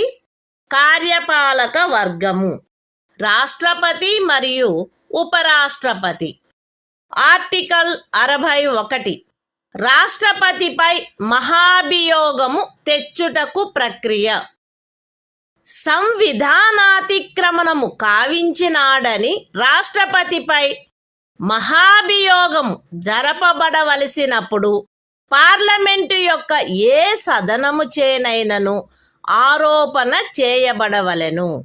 అట్టి ఆరోపణ ఏదియు అట్టి ఆరోపణ చేయు ప్రతిపాదన గల తీర్మానమును ప్రస్తావించవలెనను ఉద్దేశము తమకు కలదని ఆ సదనము యొక్క మొత్తము సభ్యుల సంఖ్యలో 4వ వంతుకు తక్కువగాని మంది చేవ్రాలు చేసి వ్రాతపూర్వకముగా నోటీసు ఇచ్చిన పిమ్మట కనీసము 14 దినములు గడిచిన తర్వాత ప్రస్తావించననే తప్ప మరియు అట్టి తీర్మానము ఆ సదనము యొక్క మొత్తము సభ్యుల సంఖ్యలో 3/2 తక్కువ కాని అధిక సంఖ్యాకులచే పాస్ చేయబడిననే తప్ప చేయబడరాదు. పార్లమెంటు యొక్క ఏ సదనమైనను అట్లు ఆరోపణ చేసినప్పుడు 2వ సదనము ఆ ఆరోపణను దర్యాప్తు చేయవలెను లేక దర్యాప్తు చేయించవలెను. మరియు అట్టి దర్యాప్తు జరుగునప్పుడు హాజరగుటకును ప్రతినిధిని పంపుటకును రాష్ట్రపతికి హక్కు ఉండును. దర్యాప్తు ఫలితముగా రాష్ట్రపతిపై చేయబడిన ఆరోపణ స్థిరపడినదని ప్రఖ్యానించు తీర్మానము ఆ ఆరోపణను దర్యాప్తు చేసిన లేక చేయించిన సదనము యొక్క సభ్యుల మొత్తము సంఖ్యలో 3/2 తక్కువ కాని అధిక సంఖ్యాకులచే ఆమోదించబడినచో అట్లు ఆమోదించబడిన తేదీ నుండి ఆ తీర్మానము రాష్ట్రపతిని పదవి నుండి తొలగించు ప్రభావము కలిగియుండును.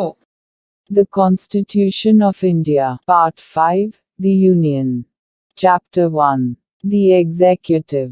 The President and Vice President. Article 61. Procedure for impeachment of the President. 1. When a President is to be impeached for violation of the Constitution, the charge shall be preferred by either House of Parliament. 2. No such charge shall be preferred unless the proposal to prefer such charge is contained in a resolution, which has been moved, after at least 14 days' notice in writing, signed by not less than 1/4 of the total number of members of the House, has been given of their intention to move the resolution. And such resolution has been passed by a majority of not less than 2/3 of the total membership of the House. 3. When a charge has been so preferred by either House of Parliament, the other House shall investigate the charge, or cause the charge to be investigated, and the President shall have the right to appear, and to be represented at such investigation. 4.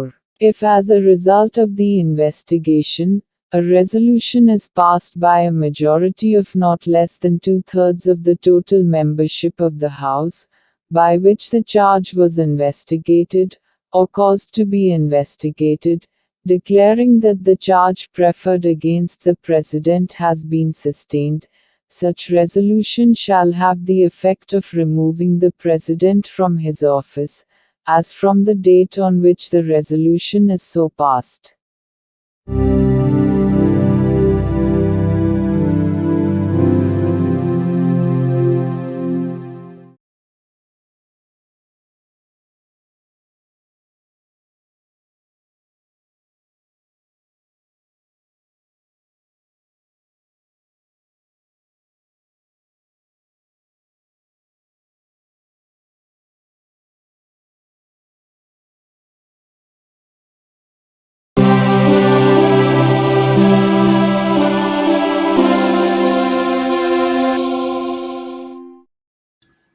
భారత సంవిధానము భాగము 5 సంఘము అధ్యాయము 1 కార్యపాలక వర్గము రాష్ట్రపతి మరియు ఉపరాష్ట్రపతి article 62 రాష్ట్రపతి పదవి ఖాళీ అయినప్పుడు దానిని పూరించుటకు ఎన్నిక జరపవలసిన కాలము మరియు ఆకస్మికముగా ఏర్పడిన ఖాళీని పూరించుటకు ఎన్నుకొనబడు వ్యక్తి యొక్క పదావధి రాష్ట్రపతి యొక్క పదావధి ముగియుటచే ఏర్పడు ఖాళీని పూరించుటకు జరగవలసిన ఎన్నిక ఆ పదావధి ముగియుటకు పూర్వమే పూర్తి చేయబడవలెను.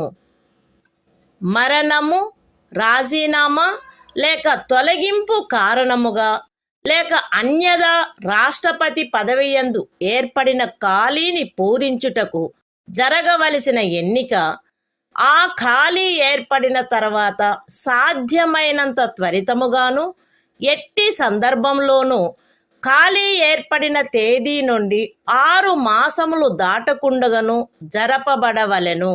మరియు ఆ ఖాళీని పూరించుటకు ఎన్నుకొనబడిన వ్యక్తి 56వ అనుచ్ఛేదము యొక్క నిబంధనలకు అత్యధీనమై తాను పదవిలో ప్రవేశించిన తేదీ నుండి 5 సంవత్సరముల సంపూర్ణ కాలావధి వరకు పదవియందుండుటకు హక్కు కలిగియుండును.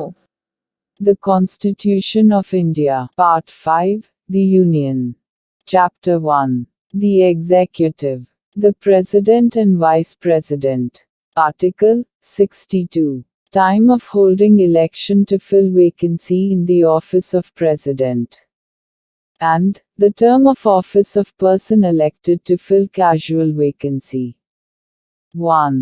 An election to fill a vacancy caused by the expiration of the term of office of President shall be completed before the expiration of the term. 2. An election to fill a vacancy in the office of President, occurring by reason of his death, resignation or removal, or otherwise shall be held as soon as possible, after, and in no case later than 6 months from, the date of occurrence of the vacancy. And, the person elected to fill the vacancy shall, subject to the provisions of Article 56, be entitled to hold office for the full term of 5 years, from the date on which he enters upon his office.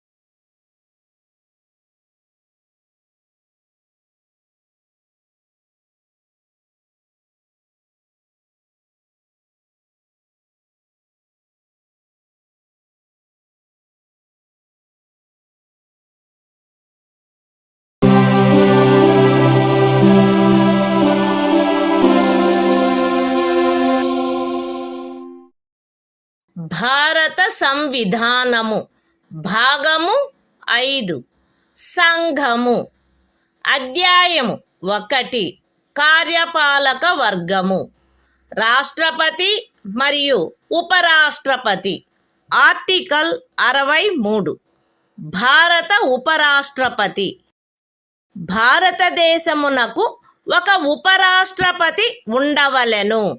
The Constitution of India, Part 5, The Union. Chapter 1. The Executive. The President and Vice President. Article 63.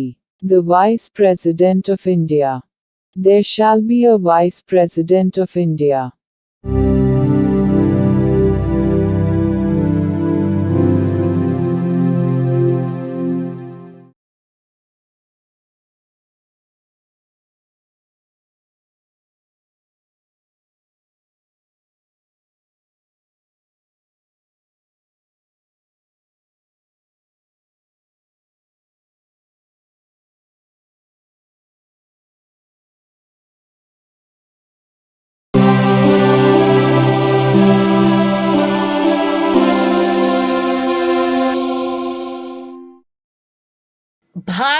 సంవిధానము భాగము 5 సంఘము అధ్యాయము 1 కార్యపాలక వర్గము రాష్ట్రపతి మరియు ఉపరాష్ట్రపతి article 64 ఉపరాష్ట్రపతి పదవి రీత్యా రాజ్యసభకు సభాపతిగా నుండుట ఉపరాష్ట్రపతి పదవి రీత్యా రాజ్యసభకు సభాపతి అయ్యుండును.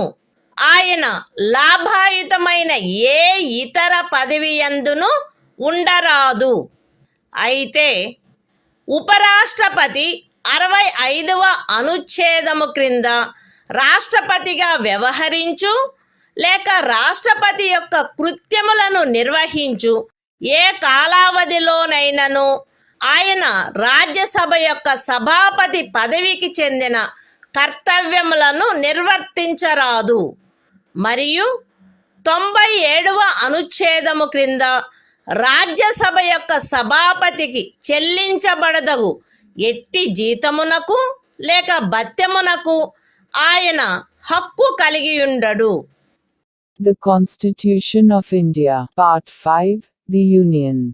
Chapter 1. The Executive. The President and Vice President. Article 64. The Vice President, to be, ex officio Chairman of the Council of States.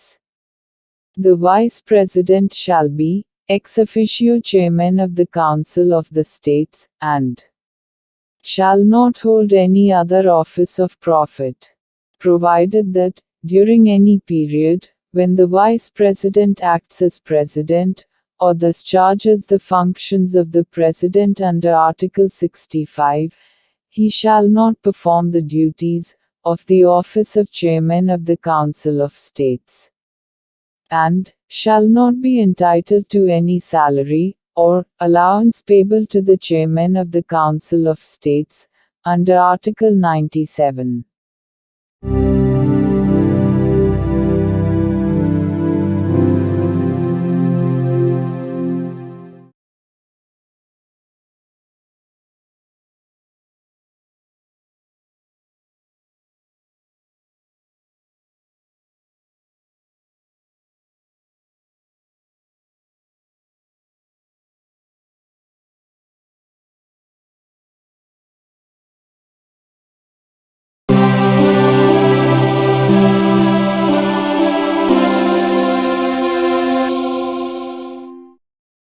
భారత సంవిధానము భాగము 5 సంఘము అధ్యాయము 1 కార్యపాలక వర్గము రాష్ట్రపతి మరియు ఉపరాష్ట్రపతి ఆర్టికల్ 65 రాష్ట్రపతి పదవిలో ఆకస్మిక ఖాళీ ఏర్పడినప్పుడు రాష్ట్రపతి హాజరు లేనప్పుడును ఉపరాష్ట్రపతి రాష్ట్రపతిగా వ్యవహరించుట లేక ఆయన కృత్యములను నిర్వహించుట మరణము రాజీనామా లేక తొలగింపు కారణముగా లేక అన్యదా రాష్ట్రపతి పదవిలో ఖాళీ ఏర్పడినప్పుడు అట్టి ఖాళీని పూరించుటకు ఈ అధ్యాయము యొక్క నిబంధనలను అనుసరించి ఎన్నుకొనబడిన కొత్త రాష్ట్రపతి తన పదవిలో ప్రవేశించు తేదీ వరకు ఉపరాష్ట్రపతి రాష్ట్రపతిగా వ్యవహరించవలెను. రాష్ట్రపతి హాజరులో లేకుండుట అస్వస్థత లేక మరేదేని కారణము వలన తన కృత్యములను నిర్వహించజాలని ఎడల ఆయన తన కర్తవ్యములను తిరిగి చేపట్టు తేదీ వరకు ఉపరాష్ట్రపతి రాష్ట్రపతి కృత్యములను నిర్వహించవలెను. ఉపరాష్ట్రపతి అట్లు రాష్ట్రపతిగా వ్యవహరించు లేక రాష్ట్రపతి యొక్క కృత్యములను నిర్వహించు కాలావధిలోను ఆ కాలావధికి సంబంధించి రాష్ట్రపతికి గల సర్వాధికారములను ఉన్ముక్తతాధికారములను కలిగియుండును. పార్లమెంటు శాసనము ద్వారా నిర్ధారణ చేయు ఉపలబ్ధులకు భత్యములకు మరియు విశేషాధికారములకు మరియు అట్లు నిబంధన చేయబడు వరకు 2వ అనుసూచిలో నిర్దిష్టపరచబడిన ఉపలబ్ధులకు, భత్యములకు మరియు విశేషాధికారములకు ఆయన హక్కు కలిగియుండును. The Constitution of India, Part 5, The Union. Chapter 1. The Executive.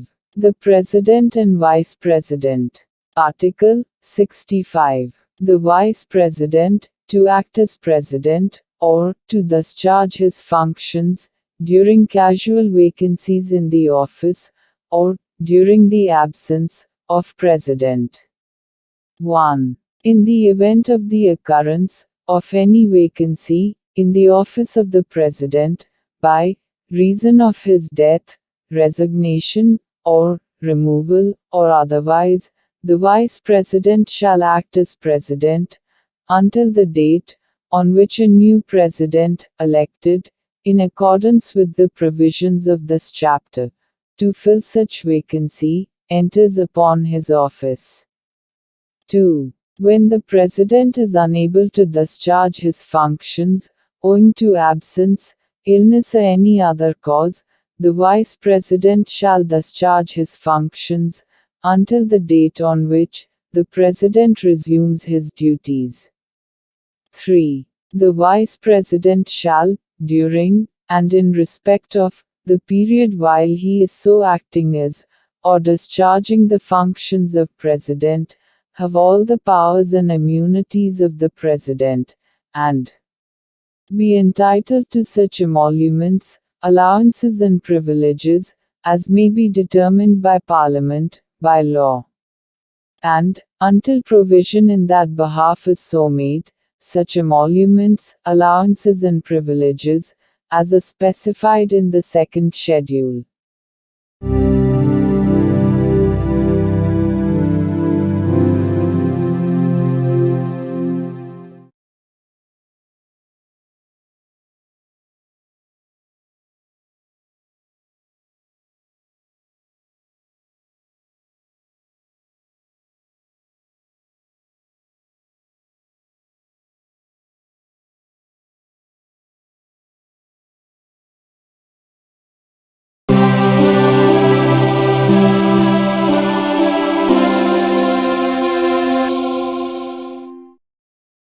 భారత సంవిధానము భాగము 5 సంఘము అధ్యాయము 1 కార్యపాలక వర్గము రాష్ట్రపతి మరియు ఉపరాష్ట్రపతి.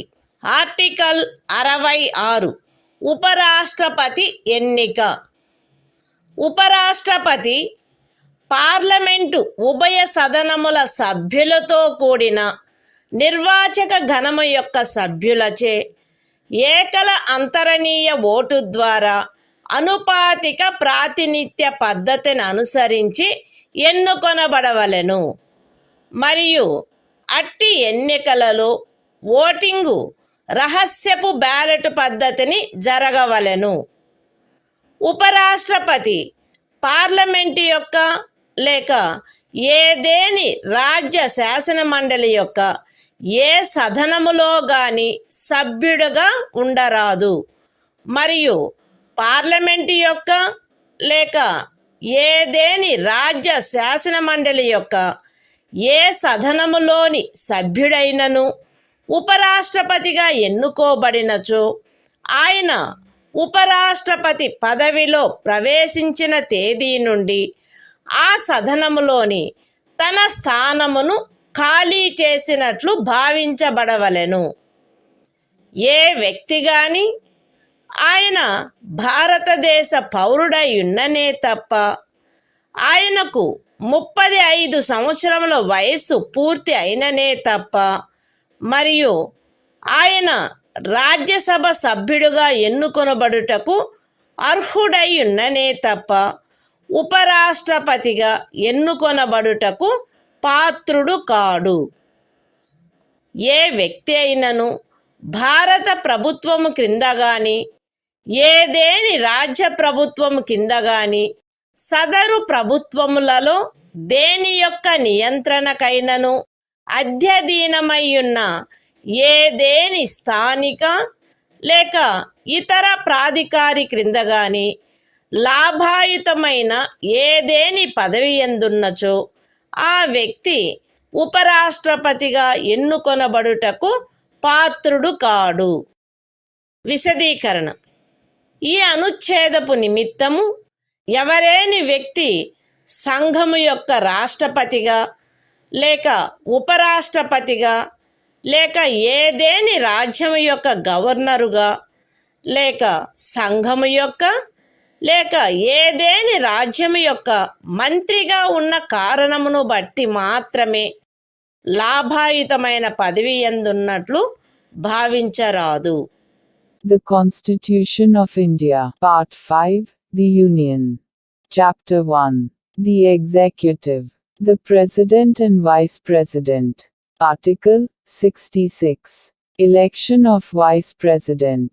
1. The Vice President shall be elected by the members of an electoral college, consisting of the members of both Houses of Parliament, in accordance with the system of proportional representation, by means of the single transferable vote, and the voting at such election shall be by secret ballot. 2. The Vice President shall not be a member of either House of Parliament or of a House of the Legislature of any state. And, if a member of either House of Parliament or of a House of the Legislature of any state be elected Vice President, he shall be deemed to have vacated his seat in that House, on the date on which he enters upon his office, as Vice President. 3. No person shall be eligible for election as Vice President, unless he is a citizen of India. B. Has completed the age of 35 years, and C. Is qualified for election as a member of the Council of States. 4. A person shall not be eligible for election as Vice President if he holds any office of profit under the Government of India, or the Government of any state, or under any local or other authority, subject to the control of any of the said governments. Explanation. For the purposes of this article, a person shall not be deemed to hold any office of profit, by reason only that he is the President or Vice President of the Union, or the Governor of any state, or is a minister either for the Union, or for any state.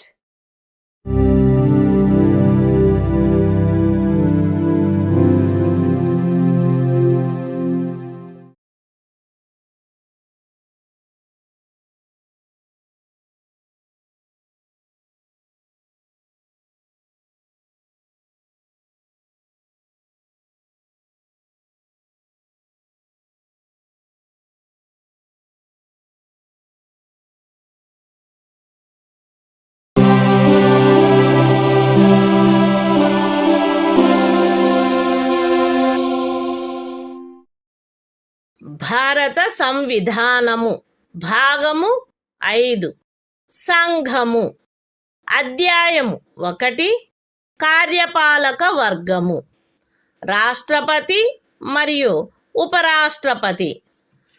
Article 67 ఉపరాష్ట్రపతి పదావధి.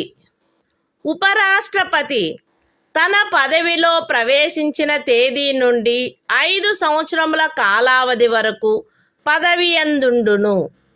అయితే ఉపరాష్ట్రపతి తన చేవ్రాలుతో రాష్ట్రపతికి లేఖ వ్రాయుట ద్వారా తన పదవికి రాజీనామా ఇవ్వవచ్చును. ఉపరాష్ట్రపతి రాజ్యసభలో అప్పుడు సభ్యులుగానున్న వారందరిలో అధిక సంఖ్యాకులచే ఆమోదించబడి లోక్సభచే అంగీకరించబడిన తీర్మానము ద్వారా పదవి నుండి తొలగించబడవచ్చును.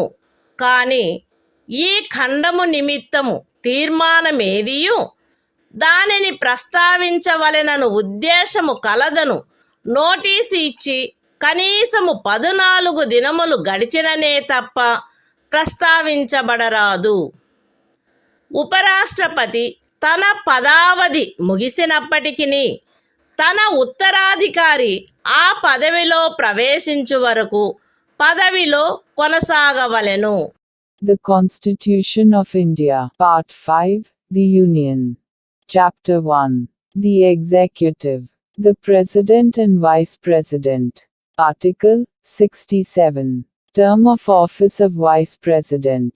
The Vice President shall hold office for a term of 5 years from the date on which he enters upon his office, provided that a Vice President may, by writing under his hand addressed to the President, resign his office. b. A Vice President may be removed from his office by a resolution of the Council of States, passed by a majority of all the then members of the Council and agreed to by the House of the People. But no resolution for the purpose of this clause shall be moved, unless at least 14 days' notice has been given of the intention to move the resolution. c. A Vice President shall, notwithstanding the expiration of his term, continue to hold office until his successor enters upon his office.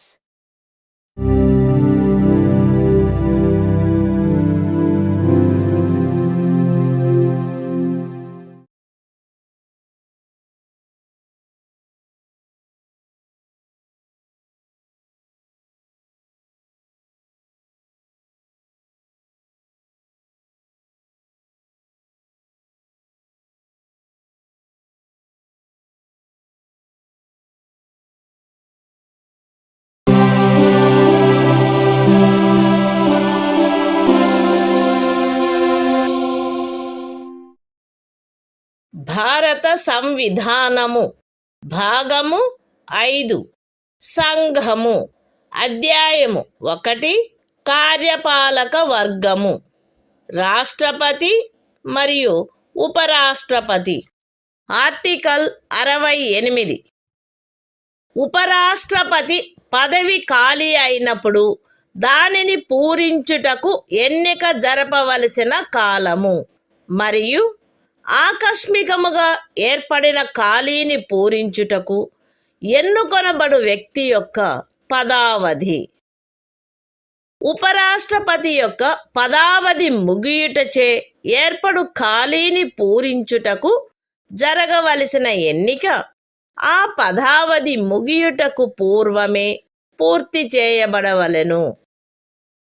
మరణము, రాజీనామా లేక తొలగింపు కారణముగా లేక అన్యథా ఉపరాష్ట్రపతి పదవియందు ఏర్పడిన ఖాళీని పూరించుటకు జరపవలసిన ఎన్నిక ఆ ఖాళీ ఏర్పడిన తరువాత సాధ్యమైనంత త్వరితముగా జరపబడవలెను మరియు ఆ ఖాళీని పూరించుటకు ఎన్నుకొనబడిన వ్యక్తి 67వ అనుచ్ఛేదము యొక్క నిబంధనలకు అత్యధీనమై తాను పదవిలో ప్రవేశించిన తేదీ నుండి 5 సంవత్సరముల సంపూర్ణ కాలావధి వరకు పదవి యందుండుటకు హక్కు కలిగియుండును. The Constitution of India, Part 5, The Union. Chapter 1. The Executive. The President and Vice President. Article 68. Time of holding election to fill vacancy in the office of Vice President.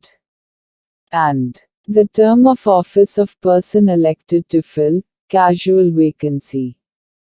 1. An election to fill a vacancy caused by the expiration of the term of office of Vice President shall be completed before the expiration of the term. 2. An election to fill a vacancy in the office of Vice President occurring by reason of his death, resignation or removal, or otherwise shall be held as soon as possible after the occurrence of the vacancy. And, the person elected, to fill the vacancy shall, subject to the provisions of Article 67, be entitled to hold office, for the full term of 5 years, from the date on which he enters upon his office.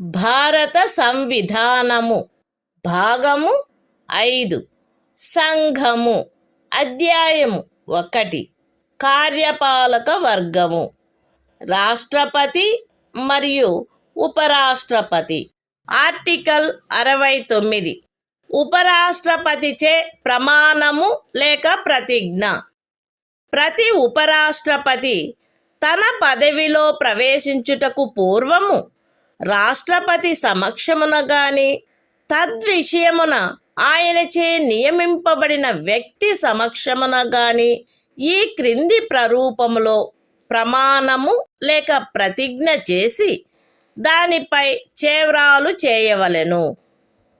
AB అను నేను శాసనము ద్వారా స్థాపితమైన భారత సంవిధానము పట్ల యథార్థమైన శ్రద్ధానిష్టలను కలిగియుందుననియు మరియు నేను వహింపనున్న కర్తవ్యములను శ్రద్ధాపూర్వకముగా నిర్వహింతుననియు దైవ సాక్షిగా ప్రమాణం చేయుచున్నాను, సత్యనిష్టతో ప్రతిజ్ఞ చేయుచున్నాను.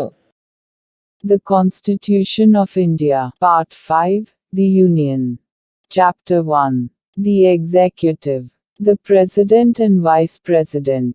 Article 69. Oath, or affirmation, by the Vice President. Every Vice President shall, before entering upon his office, make and subscribe before the President, or some person appointed in that behalf, by him, an oath or affirmation, in the following form, that is to say, I, A.B., do swear in the name of God, that I will bear true faith and solemnly affirm allegiance to the Constitution of India, as by law established, and that I will faithfully discharge the duty upon which I am about to enter.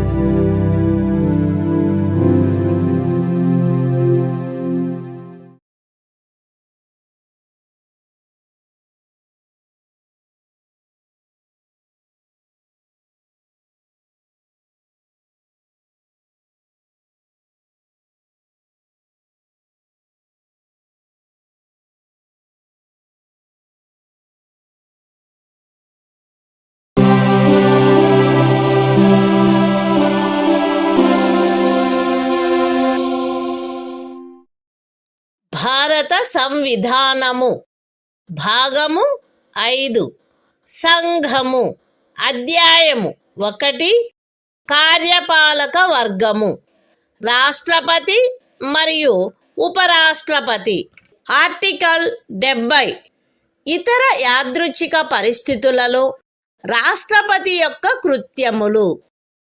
ఈ అధ్యాయములో నిబంధించబడని ఎట్టి యాదృచ్ఛిక పరిస్థితిలోనైనను రాష్ట్రపతి యొక్క కృత్యములను నిర్వహించుటకు parliament తాను సబబని తలచు నిబంధన చేయవచ్చును.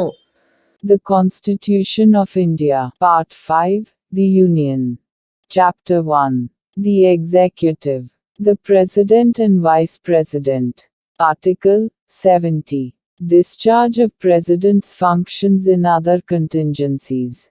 Parliament may make such provision, as it thinks fit, for the discharge of the functions of the President, in any contingency not provided for in this chapter.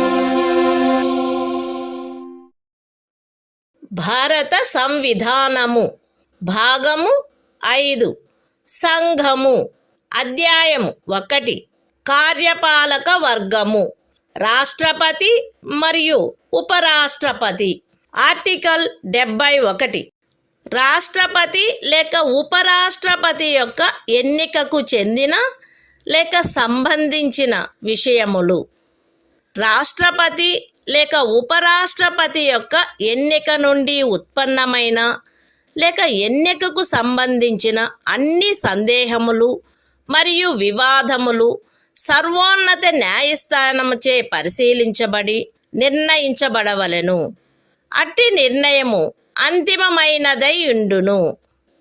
రాష్ట్రపతిగా లేక ఉపరాష్ట్రపతిగా ఒక వ్యక్తి యొక్క ఎన్నిక చెల్లదని సర్వోన్నత న్యాయస్థానము ప్రఖ్యానించినచో సర్వోన్నత న్యాయస్థానము ఆ నిర్ణయము చేసిన తేదీన గాని అంతకు పూర్వము గాని సందర్భానుసారముగా రాష్ట్రపతి పదవికి లేక ఉపరాష్ట్రపతి పదవికి చెందిన అధికారములను వినియోగించుటలోను కర్తవ్యములు నిర్వహించుటలోను ఆయనచే చేయబడిన కార్యములు ఆ ప్రఖ్యానము కారణముగా అమాన్యమునర్చబడరాదు. ఈ సంవిధానము యొక్క నిబంధనలకు అత్యధీనమై రాష్ట్రపతి లేక ఉపరాష్ట్రపతి యొక్క ఎన్నికకు చెందిన లేక సంబంధించిన విషయమును పార్లమెంటు శాసనము ద్వారా క్రమబద్ధము చేయవచ్చును. రాష్ట్రపతిగా లేక ఉపరాష్ట్రపతిగా ఒక వ్యక్తి యొక్క ఎన్నిక అతనిని ఎన్నుకొనడి నిర్వాచక గణము యొక్క సభ్యులలో ఏ కారణము వలనైనను ఏదేని ఖాళీ ఉన్నదను కారణమును బట్టి ప్రష్టవ్యము కారాదు. The Constitution of India, Part 5, The Union. Chapter 1. The Executive. The President and Vice President. Article 71. Matters relating to, or connected with, the election of a President or Vice President. 1. All doubts and disputes arising out of, or in connection with the election of a President, or Vice President shall be inquired into, and decided, by the Supreme Court, whose decision shall be final. 2. If the election of a person, as President, or Vice President, is declared void by the Supreme Court, acts done by him, in the exercise and performance of the powers and duties, of the office of President, or Vice President, as the case may be, on or before the date of the decision of the Supreme Court, shall not be invalidated by reason of that declaration. 3. Subject to the provisions of this Constitution, Parliament may by law regulate any matter relating to or connected with the election of a President or Vice President. 4. The election of a person, as President or Vice President, shall not be called in question, on the ground of the existence of any vacancy, for whatever reason among the members of the Electoral College electing him.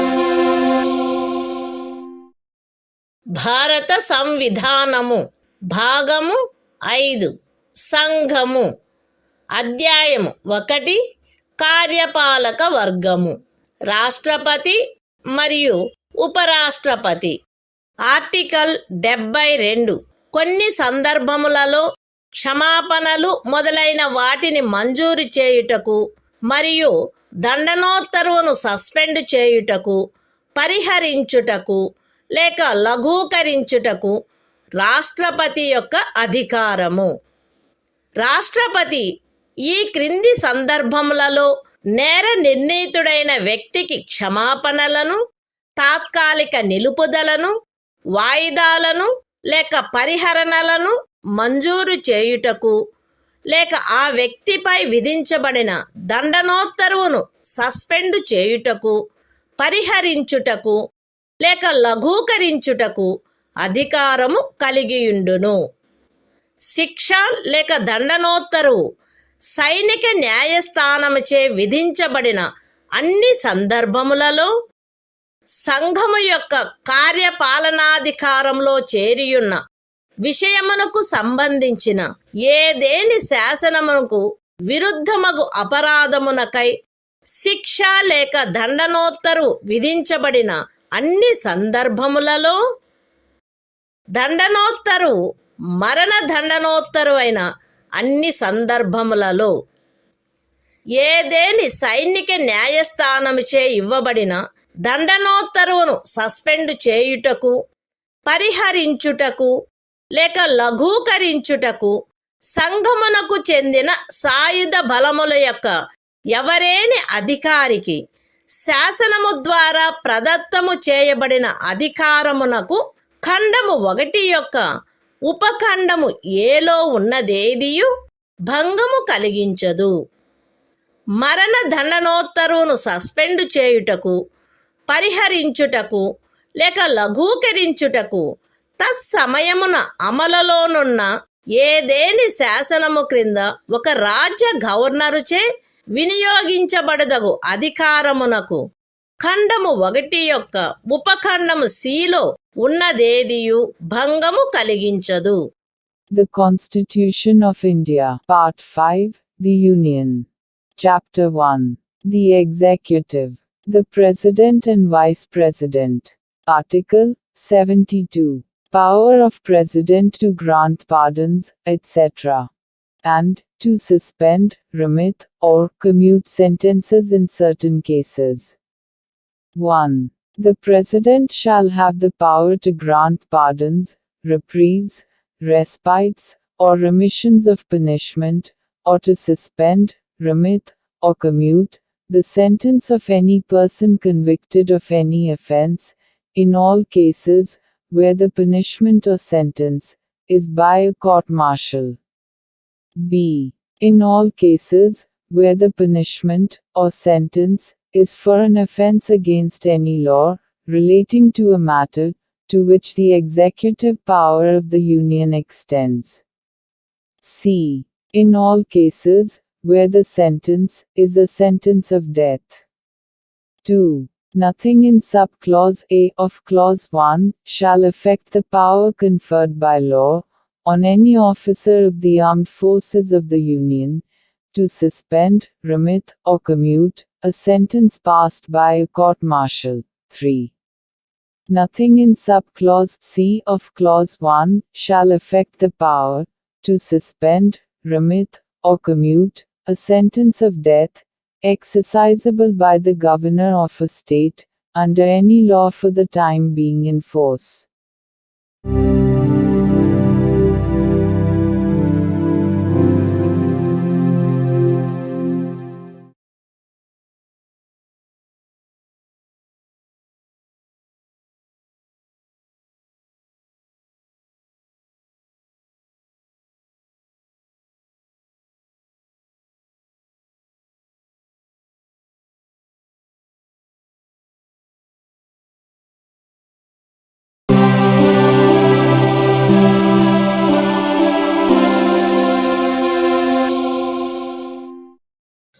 భారత సంవిధానము భాగము 5 సంఘము అధ్యాయం 1 కార్యపాలక వర్గము రాష్ట్రపతి మరియు ఉపరాష్ట్రపతి.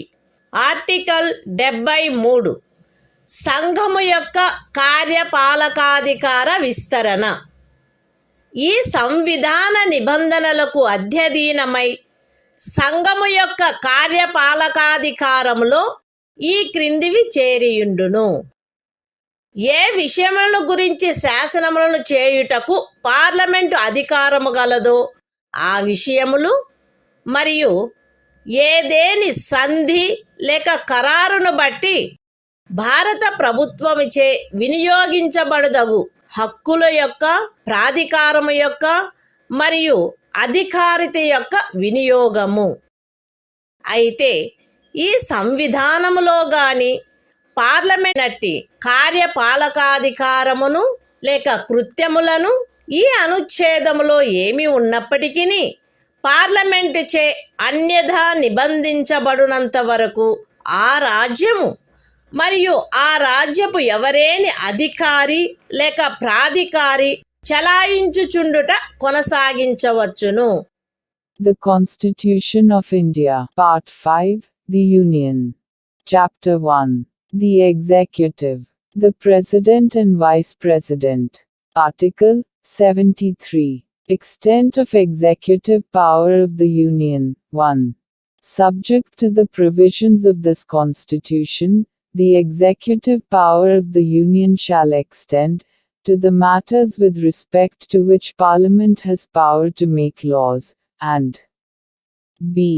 to the exercise of such rights, authority, and jurisdiction as are exercisable by the Government of India, by virtue of any treaty or agreement, provided that the executive power referred to in subclause A shall not, save as expressly provided in this Constitution, or in any law made by Parliament, extend, in any state to matters with respect to which the legislature of the state has also power to make laws. 2. Until otherwise provided by Parliament, a state or authority of a state may, notwithstanding anything in this article, continue to exercise in matters, with respect to which Parliament has power to make laws for that state. Such executive power or functions